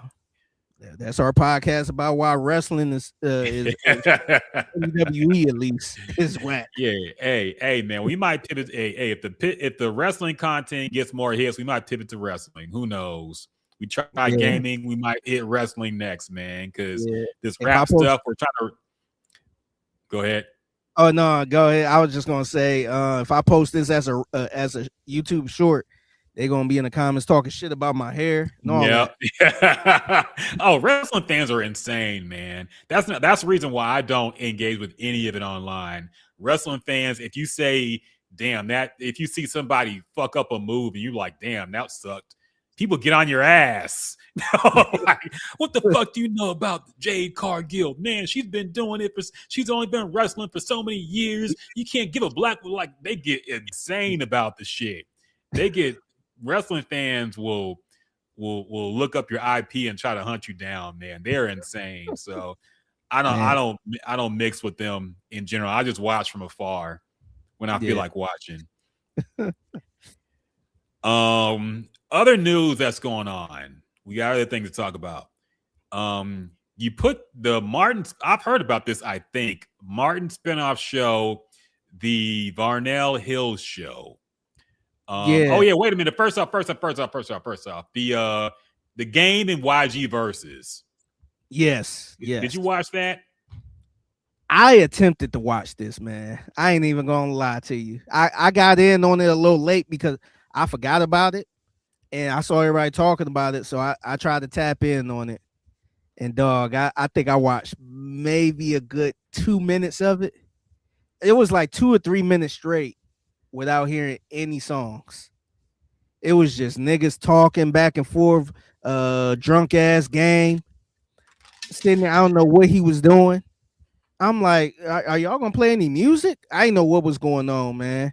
And then they start freestyling or attempting to freestyle. I'm like, man, what is this? I had to ask the question. I don't know if you watched it, but I had to tweet this question like, yo, is this Verzuz actually good? Because I'm like 3 to 4 minutes in, and I ain't hearing it. It looked like a bunch of drunk ass bloods on the stage. So that's all I saw. Yeah. Oh, shout out to Steve. I didn't see your comment when you said Kane is the mayor in Knoxville, Tennessee. Yeah, the wrestler Kane is a mayor in a city in Tennessee, which is pretty funny because out of all wrestlers to make a mayor, he'd be like the least one I would expect because he never talked. I thought Kane just came through and chokeslammed people, did the fire with his with his hands and left. And remember the story about him and Undertaker being brothers. Be his brother. And he Kane got burnt in the fire, so that's why he wear a mask. It was a really deep storylines, man. That was one of the best wrestling storylines of all time, man. Honestly, I thought they was brothers for real, man. I thought they real life brothers, man. They ain't even. The motherfuckers ain't even related. Nah, they saw another tall guy and said, you know what, you're Undertaker's brother. Let's go with it. I used to think the Dudley boys. I didn't think the Dudley boys were related, but I thought they might have been like, I don't know, some kind of relationship there. And Spike Dudley was their brother too. Remember that? They had like 3 brothers that were all mixed black and white, but they weren't related at all, obviously. Yeah, was Crash Holly and Hardcore Holly related? No. Nah, they weren't, which is another funny one. I don't think they were. I don't think they were either. Yeah. You remember you had them two, and then you had Molly Holly. Yeah. Yeah, they weren't related at all, man. So it's funny how wrestling just lies to us, and we go before the internet was big, we just believe what we were told. Yeah. And they were we not roll related. with it, man. The thing is, they can't even do that now because everybody gonna look your ass up like they ain't even related. But back then, we believed that shit, man. Yeah. Okay. Oh, Undertaker really got a brother? Oh shit, that could be true. There's no Wikipedia, so we had no idea. What if that's his real brother? We just didn't know. So yeah, and we thought back in the day. Yeah, we thought Kane really couldn't talk. We thought he was really burnt up in a house fire. Not knowing, man, Kane. I forgot where Kane is from for real. Maybe he might be from Tennessee, but and shit, Undertaker from Houston. He went to Wall Trip High School, man. Shout out to Wall Trip High School. Yeah. I think Stone Cold was from, I think they tried to say he was from somewhere else. He's from Texas, but he wasn't from, I want to say he's from, where's Stone Cold from? Victoria? I know they used to say Victoria. I think they said Victoria. Yeah. I'm not sure if he's from there for real. I know the ring announcer used to say Victoria, Texas. Yeah. He's from Austin, actually. That's right. That's what I thought he was from. He's from Austin, which you would think they go with that. Stone Cold Steve Austin from Austin, but they said he's from Victoria, Texas for some reason. I don't know why they went with that. Yeah. David said the Dudleys were play cousins. Yeah, basically, like the Migos. I'm still upset about that. These motherfuckers weren't related the whole time. I mean, Takeoff and Quavo were. Yeah, But and they Offset were was not related at all to the Migos. and Quavo. That was Takeoff. That was his uncle. Yeah. So they weren't even like cousins or anything or brothers. They were literally unc and few. what Yep. they went by. That's funny. People around the same age be uncle and nephew, but Yeah. that was another thing that could have been maybe that because they like wrestling a lot too. Maybe they just went along with the wrestling storyline. Like, let's all say we're cousins and lie to us. Yeah. But going back to the game in YG Verzuz, I didn't watch it either, man. I didn't have any takes on it, honestly. I just want to see if you watched it, but I didn't watch it. Yeah. Did you see I didn't even what know what was happening until people live tweeted it. I didn't even know what was going on. Yeah, same. Did you see like the reaction on it? Like, I guess pretty much gang getting washed. Yeah, I did see YG cleaned him up. Let me ask you this before, because we didn't even know about. I don't think we knew about this Verzuz last time we did the podcast. But let's say it didn't happen. We found out in real time. Who would you have had winning this matchup? Now, I probably would have said the game, but it makes sense looking like YG has way more recent hits. So I could see why it went his way. Plus, the way the game acts, like you mentioned, I would have probably thought he would be acting the ass on stage. But I would have picked Game because I would have thought his catalog would have been stronger. But thinking about it, he only really had like 2 classic albums, I would say. Yeah. And then the rest were just kind of forgettable after that. Doctor's Advocate and Documentary. Yeah. Everything after that was kind of But YG, he's been putting out hits for a long time. So I could see it. But I would have picked Game personally. What about you? Yeah, I probably would have picked Game. And I think I realized I'm not that big of a or wasn't that big of a YG fan, because I know everybody's bringing up My Brazy Life. And to be honest with you, I told you this. I said it many times on this podcast. I wasn't the biggest DJ Mustard fan. Yeah. So that's why, and that's who YG mainly worked with. And so it didn't really hit with me as much. So, in real time, I'm like, man, I thought this matchup was a little bit strange for YG part, because I'm like, man, this is Game. This is somebody that been around for a long time, and you got the Documentary, you got the 50 Cent song, G Unit song. He kind of been around, so I'm thinking like, man, this gonna be good. But you're right, man. I guess I didn't realize. I think I didn't realize how different Verzuz is compared to just music catalog. I think if we talk about music catalogs and resumes, then I will give it the Game. But dog, if you on the West Coast, I think they might have been in LA or something, or California when they did this Verzuz. But I feel like, and I had to realize this in real time too. I realized YG makes probably more West Coast music. I ain't gonna say better, but more West Coast music than Game. Game is fortunate enough to come out back in the 2000s, where he wasn't just making West Coast music. He was under 50 Cent's wing. So it was a lot of East Coast type of music. He had some Timberland production. You had some Kanye. He was a star. He kind of had, production from everybody. But YG and DJ Mustard got a West Coast sound. So I just felt like that hit more. And on top of, I think YG probably got some better club bangers. So I think that hit a little better too. So in hindsight, I would have just said Game all day, every day. But in this matchup, after I saw what happened, I felt like that was a wrong matchup for Game, man. I think Game probably shouldn't have went against somebody from the West Coast like that. I think he probably should have went against another, I guess, legacy act, somebody that just got a lot of chart hits where they could kind of go back and forth. So, but I think YG, I think he kind of cleaned them up just off the strength of just the West Coast sound. Yeah, I could see it definitely. And that's the thing that kind of annoys me. You mentioned it. like when people talk about verses, they when they say, "Oh, who could win a versus," they only compare the music catalog, and I'm like, okay, that's a different debate to me because you're arguing who has the better legacy or who is the better artist. But if you're talking about who can win a versus, that's a different conversation because you got to take in a lot of it is the performance aspect. And that's exactly what we saw with the Locks versus Dipset, one of the best ones of all time. And we saw the Locks who did not have the Dipset catalog at all. To me, like I've never listened to a Locks album. I'm not a big fan of Jadakiss, but he basically soloed all of Dipset on stage, man. His performance was just incredible.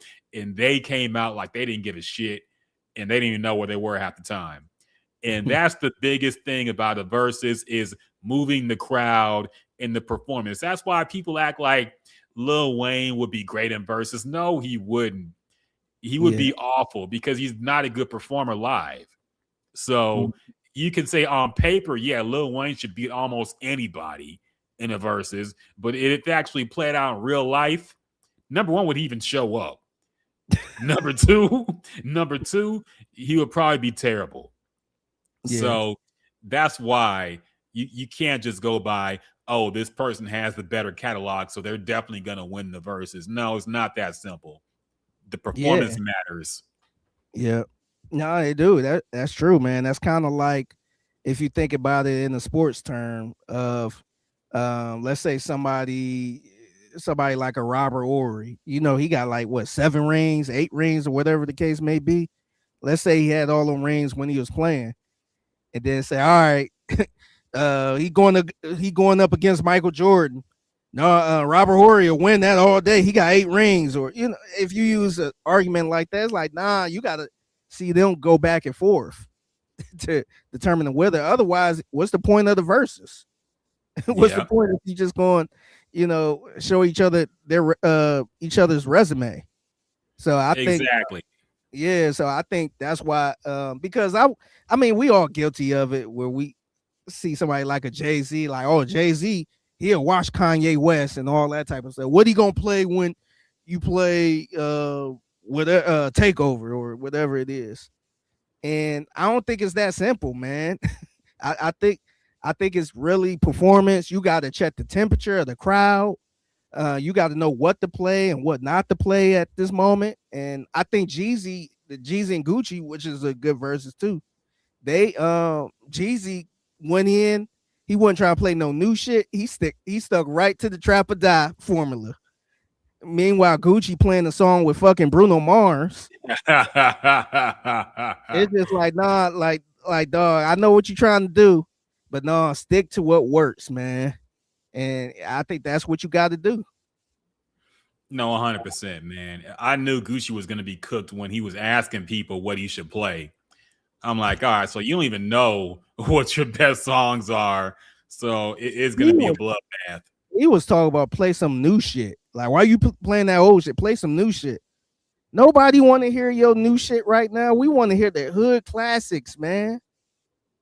And that's one way to lose, man. Yeah, that's the delusion these artists have, man. They think because they were hot back in the day, they're just as hot now, and we want to hear their new stuff just as much as the old stuff. No, we don't. We want to hear only fat, lean, gut Gucci era music. All right, nobody want to hear the post-prison Gucci in a verses. So I don't want to hear no Gucci featuring Bruno Mars, man. Yeah, I want to hear nigga, dog. I want to hear Trap House. Yeah, we want to hear that old shit, man. Something from Wilt Chamberlain mixtapes. Yeah, so Jeezy understood the assignment, man. He stuck the Trap or Die. He Thug Motivation 101. He stuck to all that shit, man. And mind you, he had a new album out around that time. I think he had a new album. He ain't played nothing off that album. He stuck to he knew the assignment. And I think that's what be fucking everything up too. I think, and I was looking at the track list that game really. I wish I could have brought it up. but I was looking at the track list, and mind you, I was a Game fan, and it was a lot of shit I wasn't really familiar with, man. So I don't know, man. I think that was a rough matchup for Game, and not to mention, I know he repped the West Coast more than anybody ever, but a lot of his music wasn't just strictly West Coast. He had a lot of Timberland songs. He had a lot of Kanye songs, and I know he had some Dr. Dre songs and stuff, but I just feel like in 2026, man, the West Coast sound is DJ Mustard, and YG got all of that shit. So I think it hit more to the fans now than Dreams. Yeah, no, I'm looking at some of these songs that Game picked, and it's like that song "Easy" with Kanye. Did anybody want to hear that in the verses, man? I just remembered that song when I saw it here, but did anybody want to hear that at the verses? Some of these songs, with the Jeremiah, All Eyes, and anything that's not like from one of his first couple of albums is kind of nasty. Yeah. He has some good songs in here, but yeah, most of the good songs were from Doctor's Advocate or the documentary. Yeah. So, I wasn't feeling it, man. yeah, I see how YG won, seeing how this broke out, but oh well. In other news, we'll get back to the thing we're talking about before. The Martin spinoff show, the Varnell Hill show. Now, from what I understand, this is Tommy Davidson's show, right? Yes. From the character he was playing in Martin. Yep. And did it start airing already? No, it's not. I guess I guess he's still working with it, but yeah, I don't think it's out yet. I don't think it's out yet. Okay. But he had been talking about it. Let me see if he was doing an interview with a radio station in Atlanta. I don't know if you want to watch it, but he pretty much talked about his close relationship with Martin, and I guess talking about the people that will appear on that show and all that stuff. So yeah, it's kind of depressing he has to do this. Like he had nobody. I watch a lot of Martin, and I'm a fan of Tommy Davidson. I did not even know his name until I saw the Varnell Hill show. I didn't know the name of his character in Martin. I didn't remember it, at least, until I saw that. And it's kind of pathetic how everything has to be a reboot or reimagining. I saw they're finally going to bring A Different World back. Yeah. I saw that they're finally going to bring, I guess they worked out the rights with Bill Cosby, and they're going to finally bring that back with some of the old cast. And I'm like, why, man? Can't you just have a new show about black kids in college? Does it have to be attached to different? I guess I know the answer. It does, because that's the only way people are going to tune in and watch at first, is if there's some kind of nostalgia factor playing into it. Yeah. But it's kind of depressing too. Like, as legendary as Tommy Davidson has been, he's got to leech off of the Martin show to get his new show popping. Is a little depressing, man. I'm a little depressed by that, but yeah, that's why I probably won't watch it, to be honest with you. But that's why I put it on the rundown. I was curious how you felt about that, because it put, like, how long have Martin been off the air? You finally doing the 30-something. Yeah, and you doing the spinoff for this? Like, who is checking for this? And by the way, I think Martin will probably make an appearance in this. Yeah. But I'm just kind of like, man, like, are we really checking for this? Like, why is he doing this? And so, yeah, this is just something else on the list of I guess spinoffs and reboots that people are trying to do. We've really scraped the bottom of the barrel when it comes to reboots and all this reimagining stuff. I think we've just, I don't know, man. I think we've run out of things to reboot and remake. When I saw they did a live action version of Moana. What's that Disney movie called? Mona. I think Mona. Yeah, Mona. They did a live action version, and I'm like, the animated version ain't even that old. I don't even know if it's like 10 years old, and they already rebooted a live action version. Now I understand old shit like The Little Mermaid. That movie is like 50 years old. I get it. But some of the stuff, like, or it's not that old, it's like 30 something. But some of the stuff has barely even been out. It's like if they made a live action version of Frozen, nah, that's not old enough to need a reboot to me, personally. And Mona is something like some of this, we really scraped the bottom of the barrel when it comes to reboots and live action remakes and all this shit. I'm not feeling it anymore. Yeah. And on that same note, I don't know if you saw this, but apparently Travis Scott got a Paramount deal. So he said, I guess word on the street, he been writing screenplays and said he is interested in potentially remaking one of my favorite movies of all time from 1979, The Warriors. And I'm like, man, your reaction right now was my reaction. I'm like, why are you touching that, man? Like, leave that movie alone, man. I feel like, and look, I know I ain't the only person that liked this damn movie. I know it's a lot of people that cherish this movie a lot. But man, don't bring it up to the front of the class and show everybody, man. Like, nah, ain't nobody talking about making this a remake of this. And even if I was interested, I don't want Travis Scott doing this shit, man. I know this motherfucker could be creative with the sneakers and all that shit and the merch. But no, don't touch the Warriors, man. Come on now. Like, why are we remake? Like, don't look over there, man. Like, leave that movie alone. Yeah, I saw that embarrassing news too, man. And I don't even know what to say to it. Now, look, I'm not completely opposed to somebody remaking The Warriors. It's a movie from the 70s, and I think if the right person got behind it and truly believed in it, it could be good. I don't think it's ever going to touch the original, but I'm not opposed to the idea of making a new version. I am opposed to Travis Scott being involved. Yes. Especially in like creative decisions in making the movie. I don't want that. All right. Yeah. I want an established, known person who has a track record of making good movies and TV shows to remake The Warriors. I don't want Travis Scott with his Cactus Jack merch he gonna have in the fucking he gonna have the Cactus Jack gang replacing the Baseball Furies. Yeah. So I don't want to hear. I don't want to see it. I don't want to. He's gonna have his upside down logos and the shit. He's gonna be doing the music. I don't want to hear no fucking sicko mode in The Warriors, man. I don't want to see that shit. So I'm opposed to him doing it.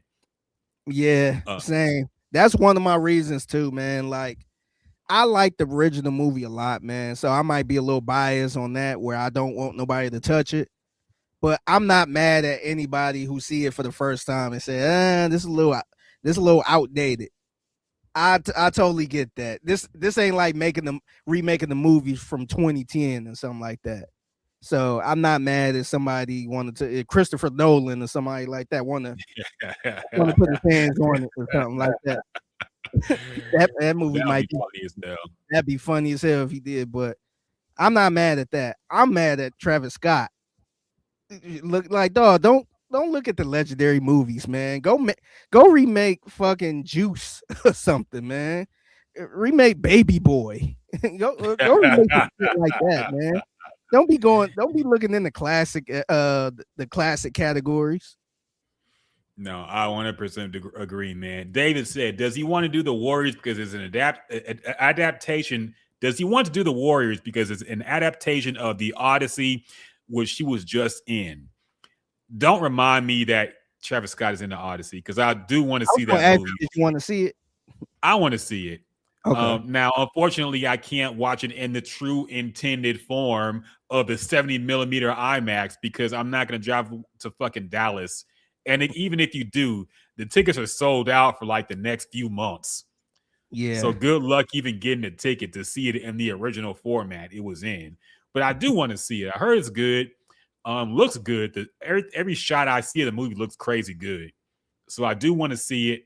I don't care about the so-called controversy. Obviously, nobody else does because it's breaking all types of records right now.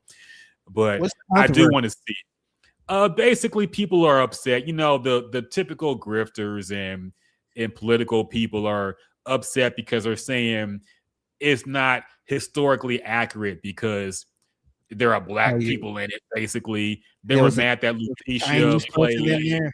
Yeah. Yeah, they got mad that Lupita's playing. Lupita is playing Helena Troy. They got mad at that. They got mad that Elliot Page used to be Ellen Page, but transitioned to a man is in it, even though I think he's not in it for long.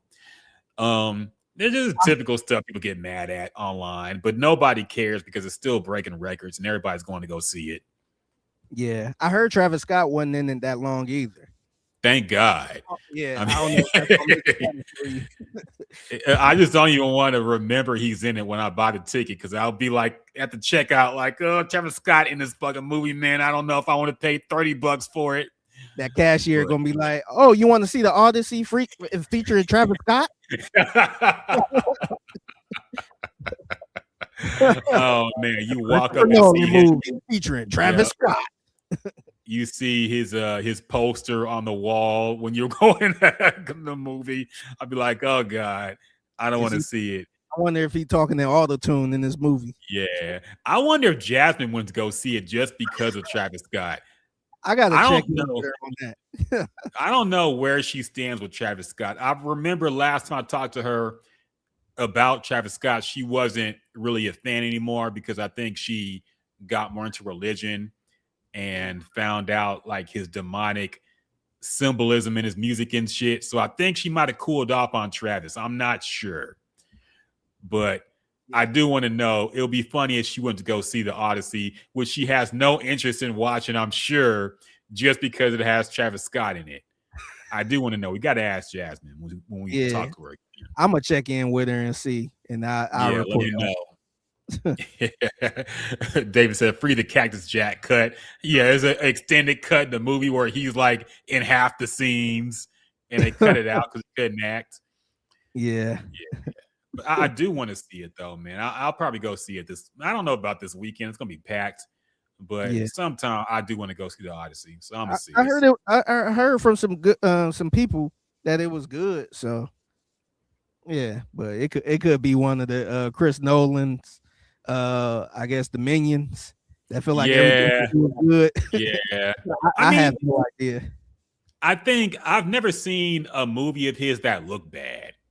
I think now I didn't like the last Batman movie he did. I didn't like Tenet, but Tenet still looked good as a movie. I just didn't like the plot. I didn't like Denzel's son and his acting in that movie. I'm gonna have to go back to that movie, man. I think right now I'm gonna have to go back and just try to watch that movie again because I kept falling asleep in the movie. I kept dozing off on the movie and all that. So I'm gonna have to go back and check it out. It's a very hard movie to keep up with. I'll say that much because like halfway through you end up getting lost. The action is good, and I think Robert Pattinson, who's also in the Odyssey, is good in that movie too. But for me, I probably would have liked it a lot more if it wasn't Denzel's son in the lead role. Like if they had a better actor, I would have been all for it. Damson Idris or whoever, Chadwick Boseman would have been great in it. But that Denzel's son was just not good enough to lead a film at that point. And I haven't heard from him since. That's why I don't know if he still is. As soon as you finish talking, I was going to ask you, where the hell is he at? Let me look up. Where is Denzel's son? Where's he been in last? I got to ask Google. Last movie.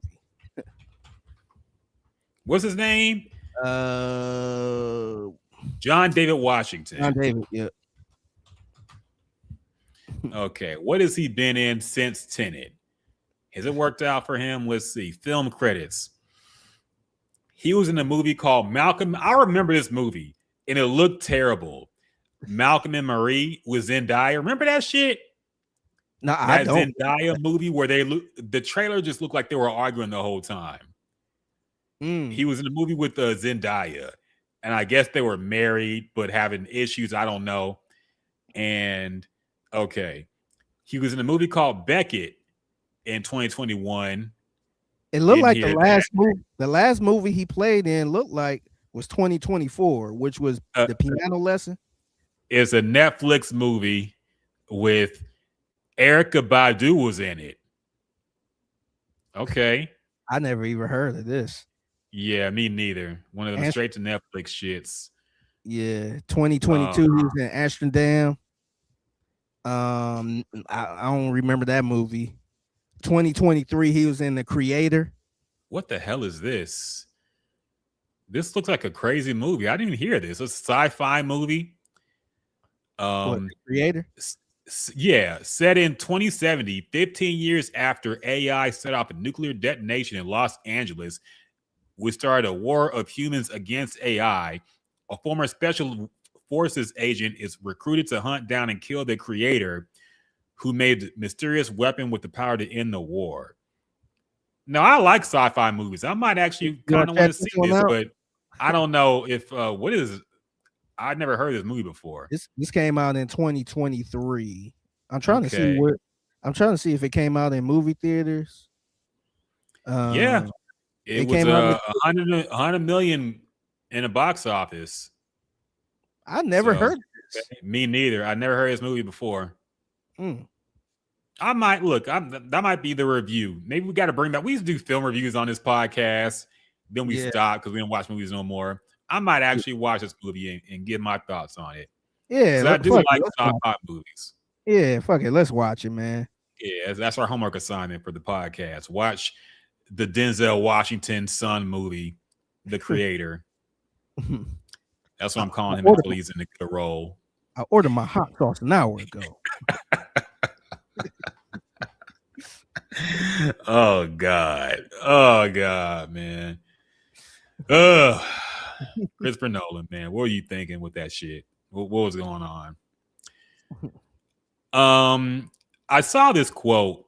You said, I want to see this clip actually because it did look kind of interesting. You put in the rundown, the Dream said that hip hop didn't help R&B the same way R&B helped hip hop. Yeah. Now, I haven't seen this. Let's watch this clip and see what the Dream is talking about when he says that hip hop didn't help R&B the way R&B helped hip hop. Because I might agree with him. The greatest thing about hip hop is now the worst thing, which is it doesn't lend itself to anybody. Like hip hop doesn't help R&B like R&B helped hip hop. Do you don't think R&B received any of the benefits? No, everybody forgot what happened and how hip hop came to be. Even if you start with James Brown, most hip hop start with break beats. Like those are all James Brown bands. Like those loops, that's where they came from. Yeah, there was no rappers in the 70s like that didn't happen. That generated this thing for rap as a canvas to play on. And when the role reversal of that thing is we didn't receive any other benefits of that, which is why R&B is in the space now. Right. But easily from anything, from publications to radio stations, and everybody's dismissed the idea of what R&B actually means. That discovery thing is missing because the people in the forefront to educate people about where it came from or where it derived from is missing. It's like America not knowing the history of America. I mean, what would you say to the idea that like a lot of modern R&B seems to like be very rap influenced? That's why. Because they're literally trying to replicate something that they feel like is working or something that's more accepted versus just doing what we normally do. Yeah, I mean, I would say I agree. I'd probably take it further. I think rap ruined R&B, honestly. I think rap ruined R&B, and I think it started earlier than we thought it did. I think it started in the late 80s, early 90s, and just went from there. It got to a point where every R&B single had to have a rap verse on it by somebody. and it got way more. It was hip hop influence in some good ways, but also I think that the mixture is the reason why R&B fell off. So I do think rap killed R&B in general.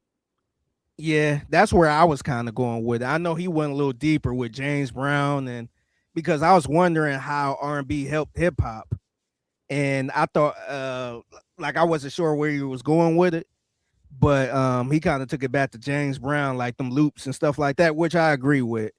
But I was kind of thinking what you was thinking, man. I think hip hop kind of messed up R&B a little bit, because now like even in the 90s, I was totally fine with, getting a rapper, the up and coming rapper or something like that on an R&B song. And for the most part, they kept it clean, and I felt like it fit the song. It seemed like a lot of the stuff wasn't really out of place, outside of a few.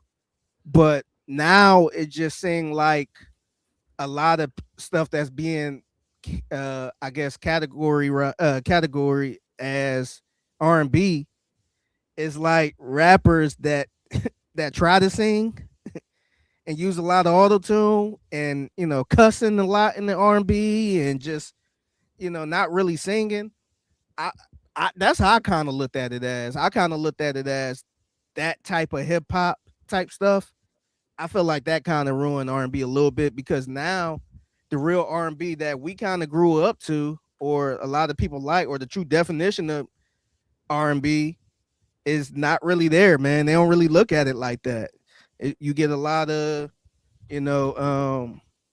people. I guess people like Tory Lanez and stuff like that, where it's just kind of sing rappy. And so that's how I kind of looked at it. Is I know he took it in a different way, but I kind of looked at it as, hip hop didn't really help R&B in a good way, where you kept the original R&B, but maybe add a little hip hop flavor to it, or maybe sampling the R&B song, and kind of keeping the origins of the song, and just putting a little rap hip hop flavor to it. But now it's just kind of like you really got some R&B artists out there that don't really sing good, and it's a lot of I kind of struggle with if this is a rapper, is this a singer? Like, you don't even know what these artists are. So I think the first person I thought about, well, not the first person, but the one for this example is like a Fetty Wap. Like, I'm not sure. I know Fetty Wap addresses himself as a rapper, but it's hard to tell somebody like, hey, this is a rapper, and he kind of singy a little bit. He got some slower R&B type songs, or somebody like Future. Whereas, like, I know he's a rapper, but he got a lot of, slow singy type songs, where I'm like, man, I don't know if that's helping R&B right there. So now you got a lot of R&B artists that's sounding kind of like Future a little bit.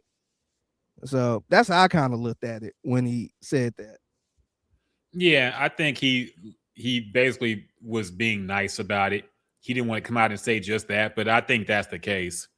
I think the mixture was more harmful for R&B, and it was more helpful for rap, because rappers transitioning into singers helped the music a lot with mainstream appeal.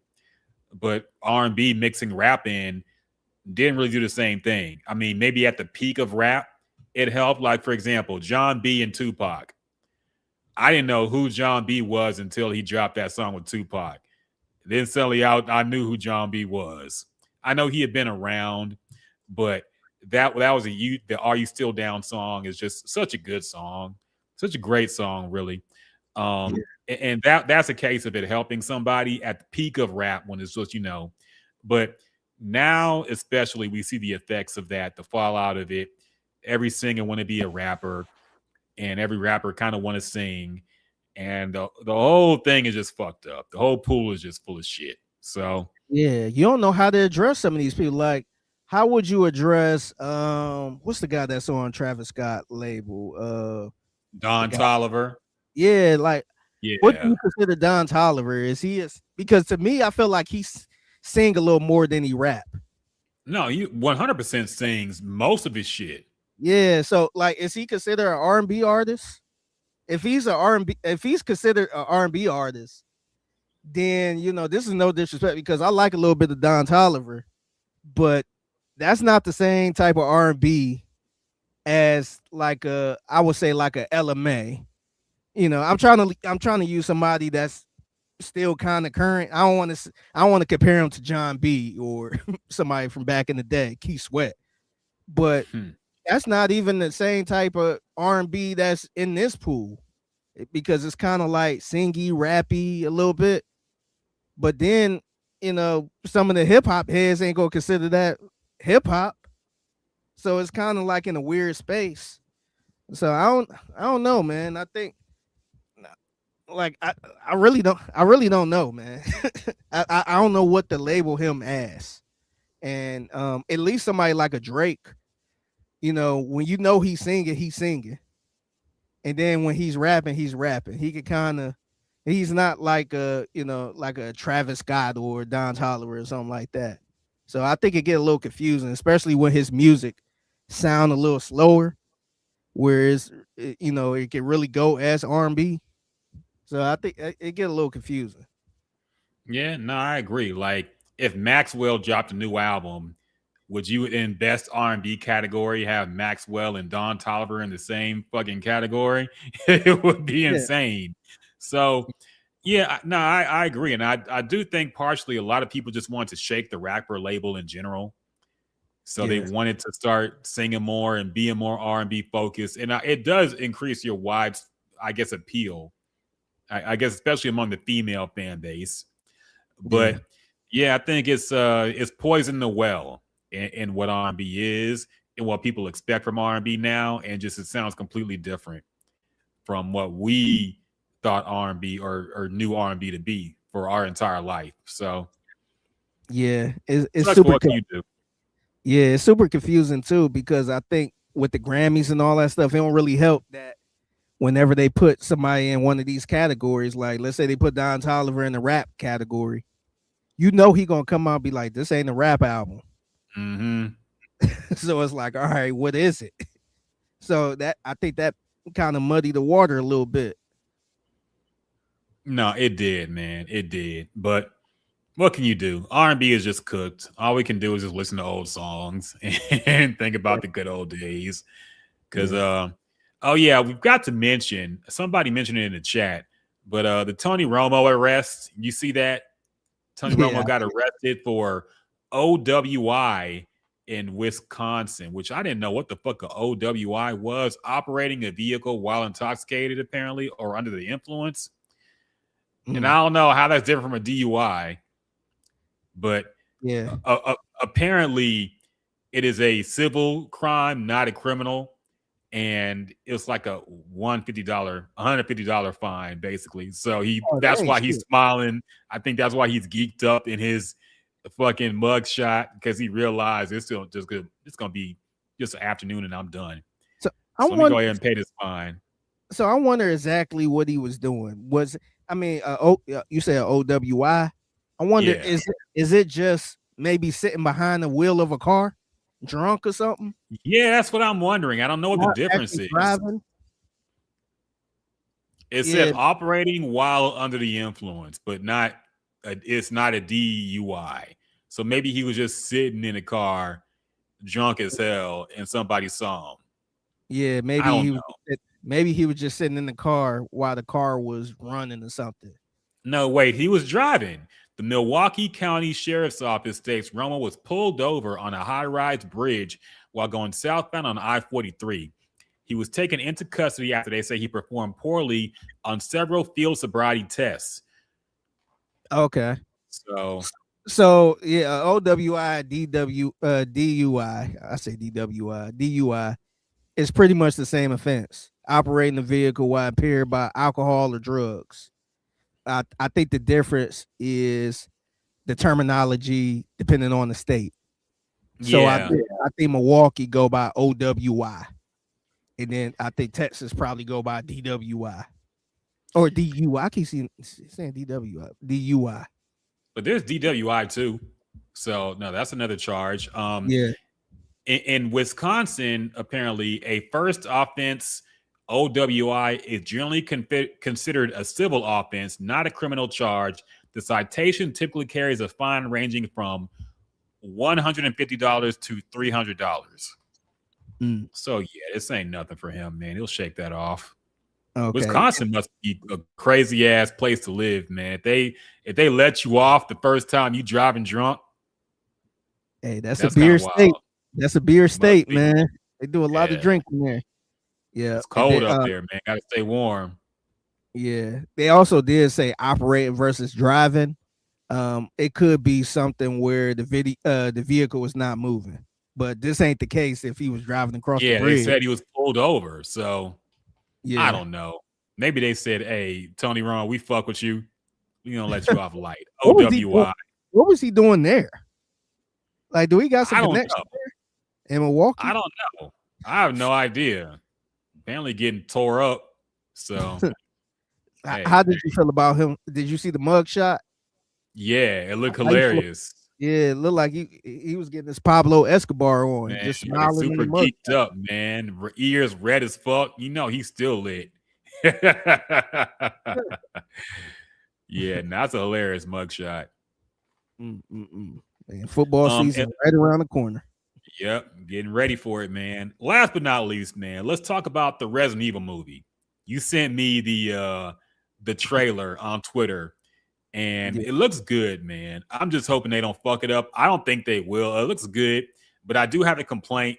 But I want to hear your thoughts first. I know you're a big Resident Evil guy too. What do you think about this new Resident Evil movie coming out, I believe, in September of this year? Yeah. So in probably a little over a month.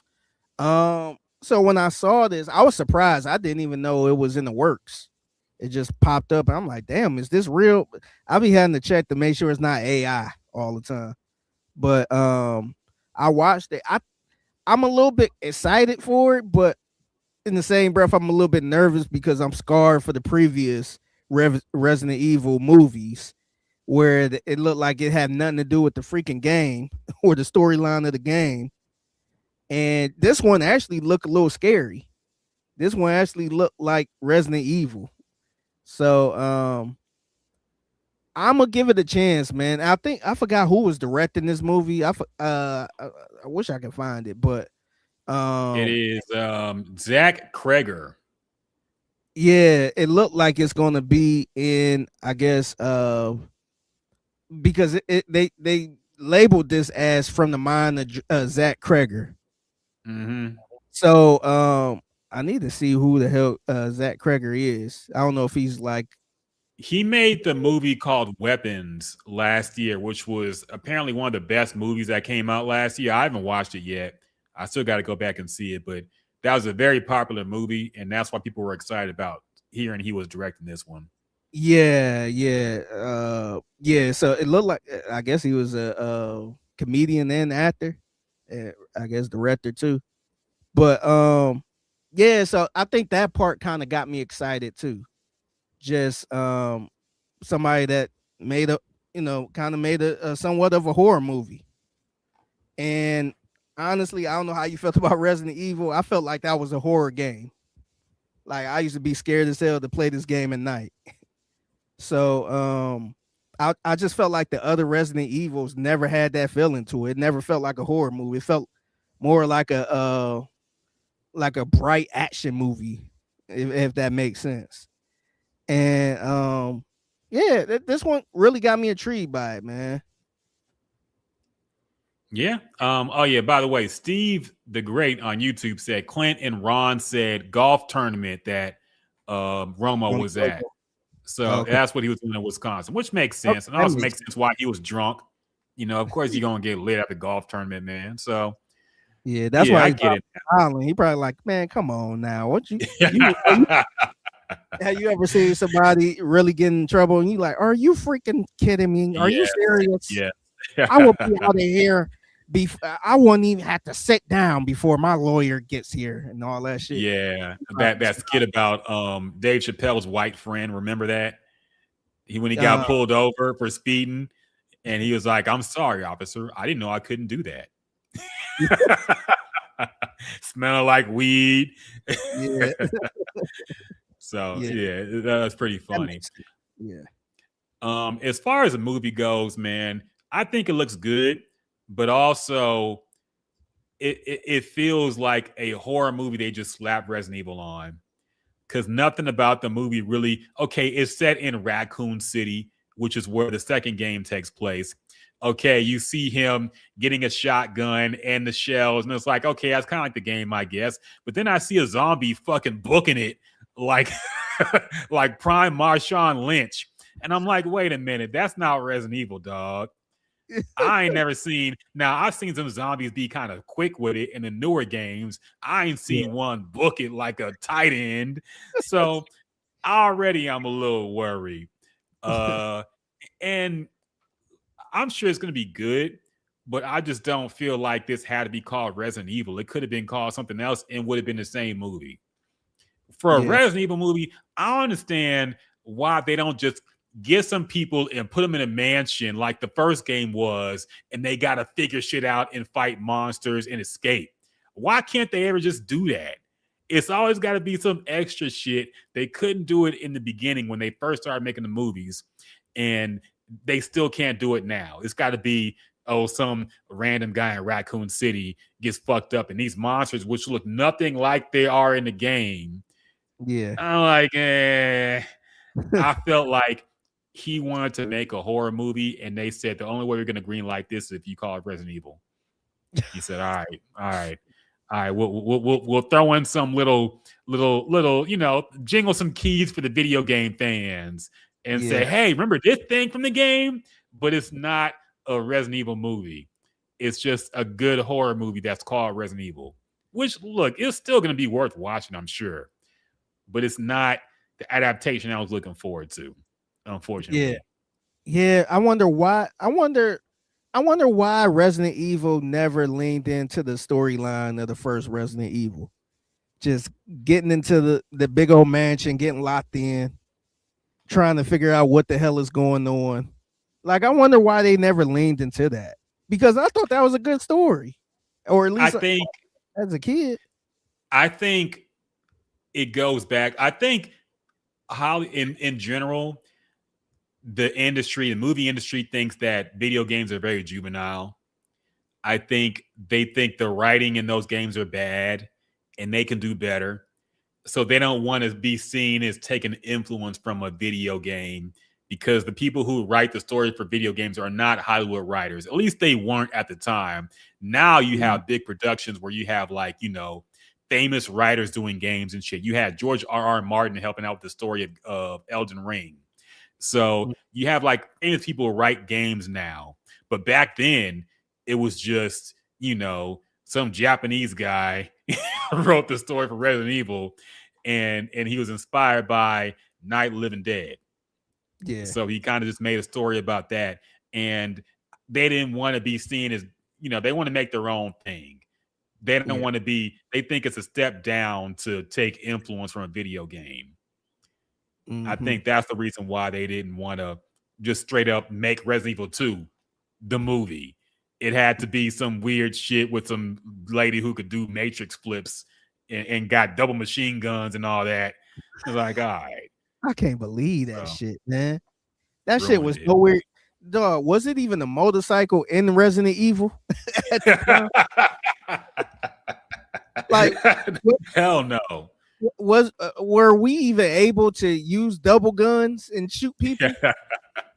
Like, none of that shit was in the game. That shit blows my mind, man. How bad that was. Yeah, I was really pissed off with the second movie, because the second movie starts a whole lot like the third game. And I was like, the girl who played Jill Valentine, the main character in the third game, looked just like the video game character. She had the same dress on. It was a spooky game. I was like, hell yeah, they finally did it after the shitty first movie. They made up for it. And then, like, I want to say 20 minutes into the movie, the action lady comes in.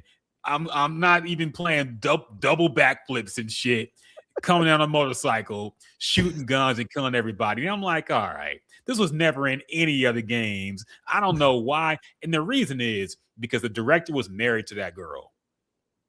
The main Milia Jovovich was his wife.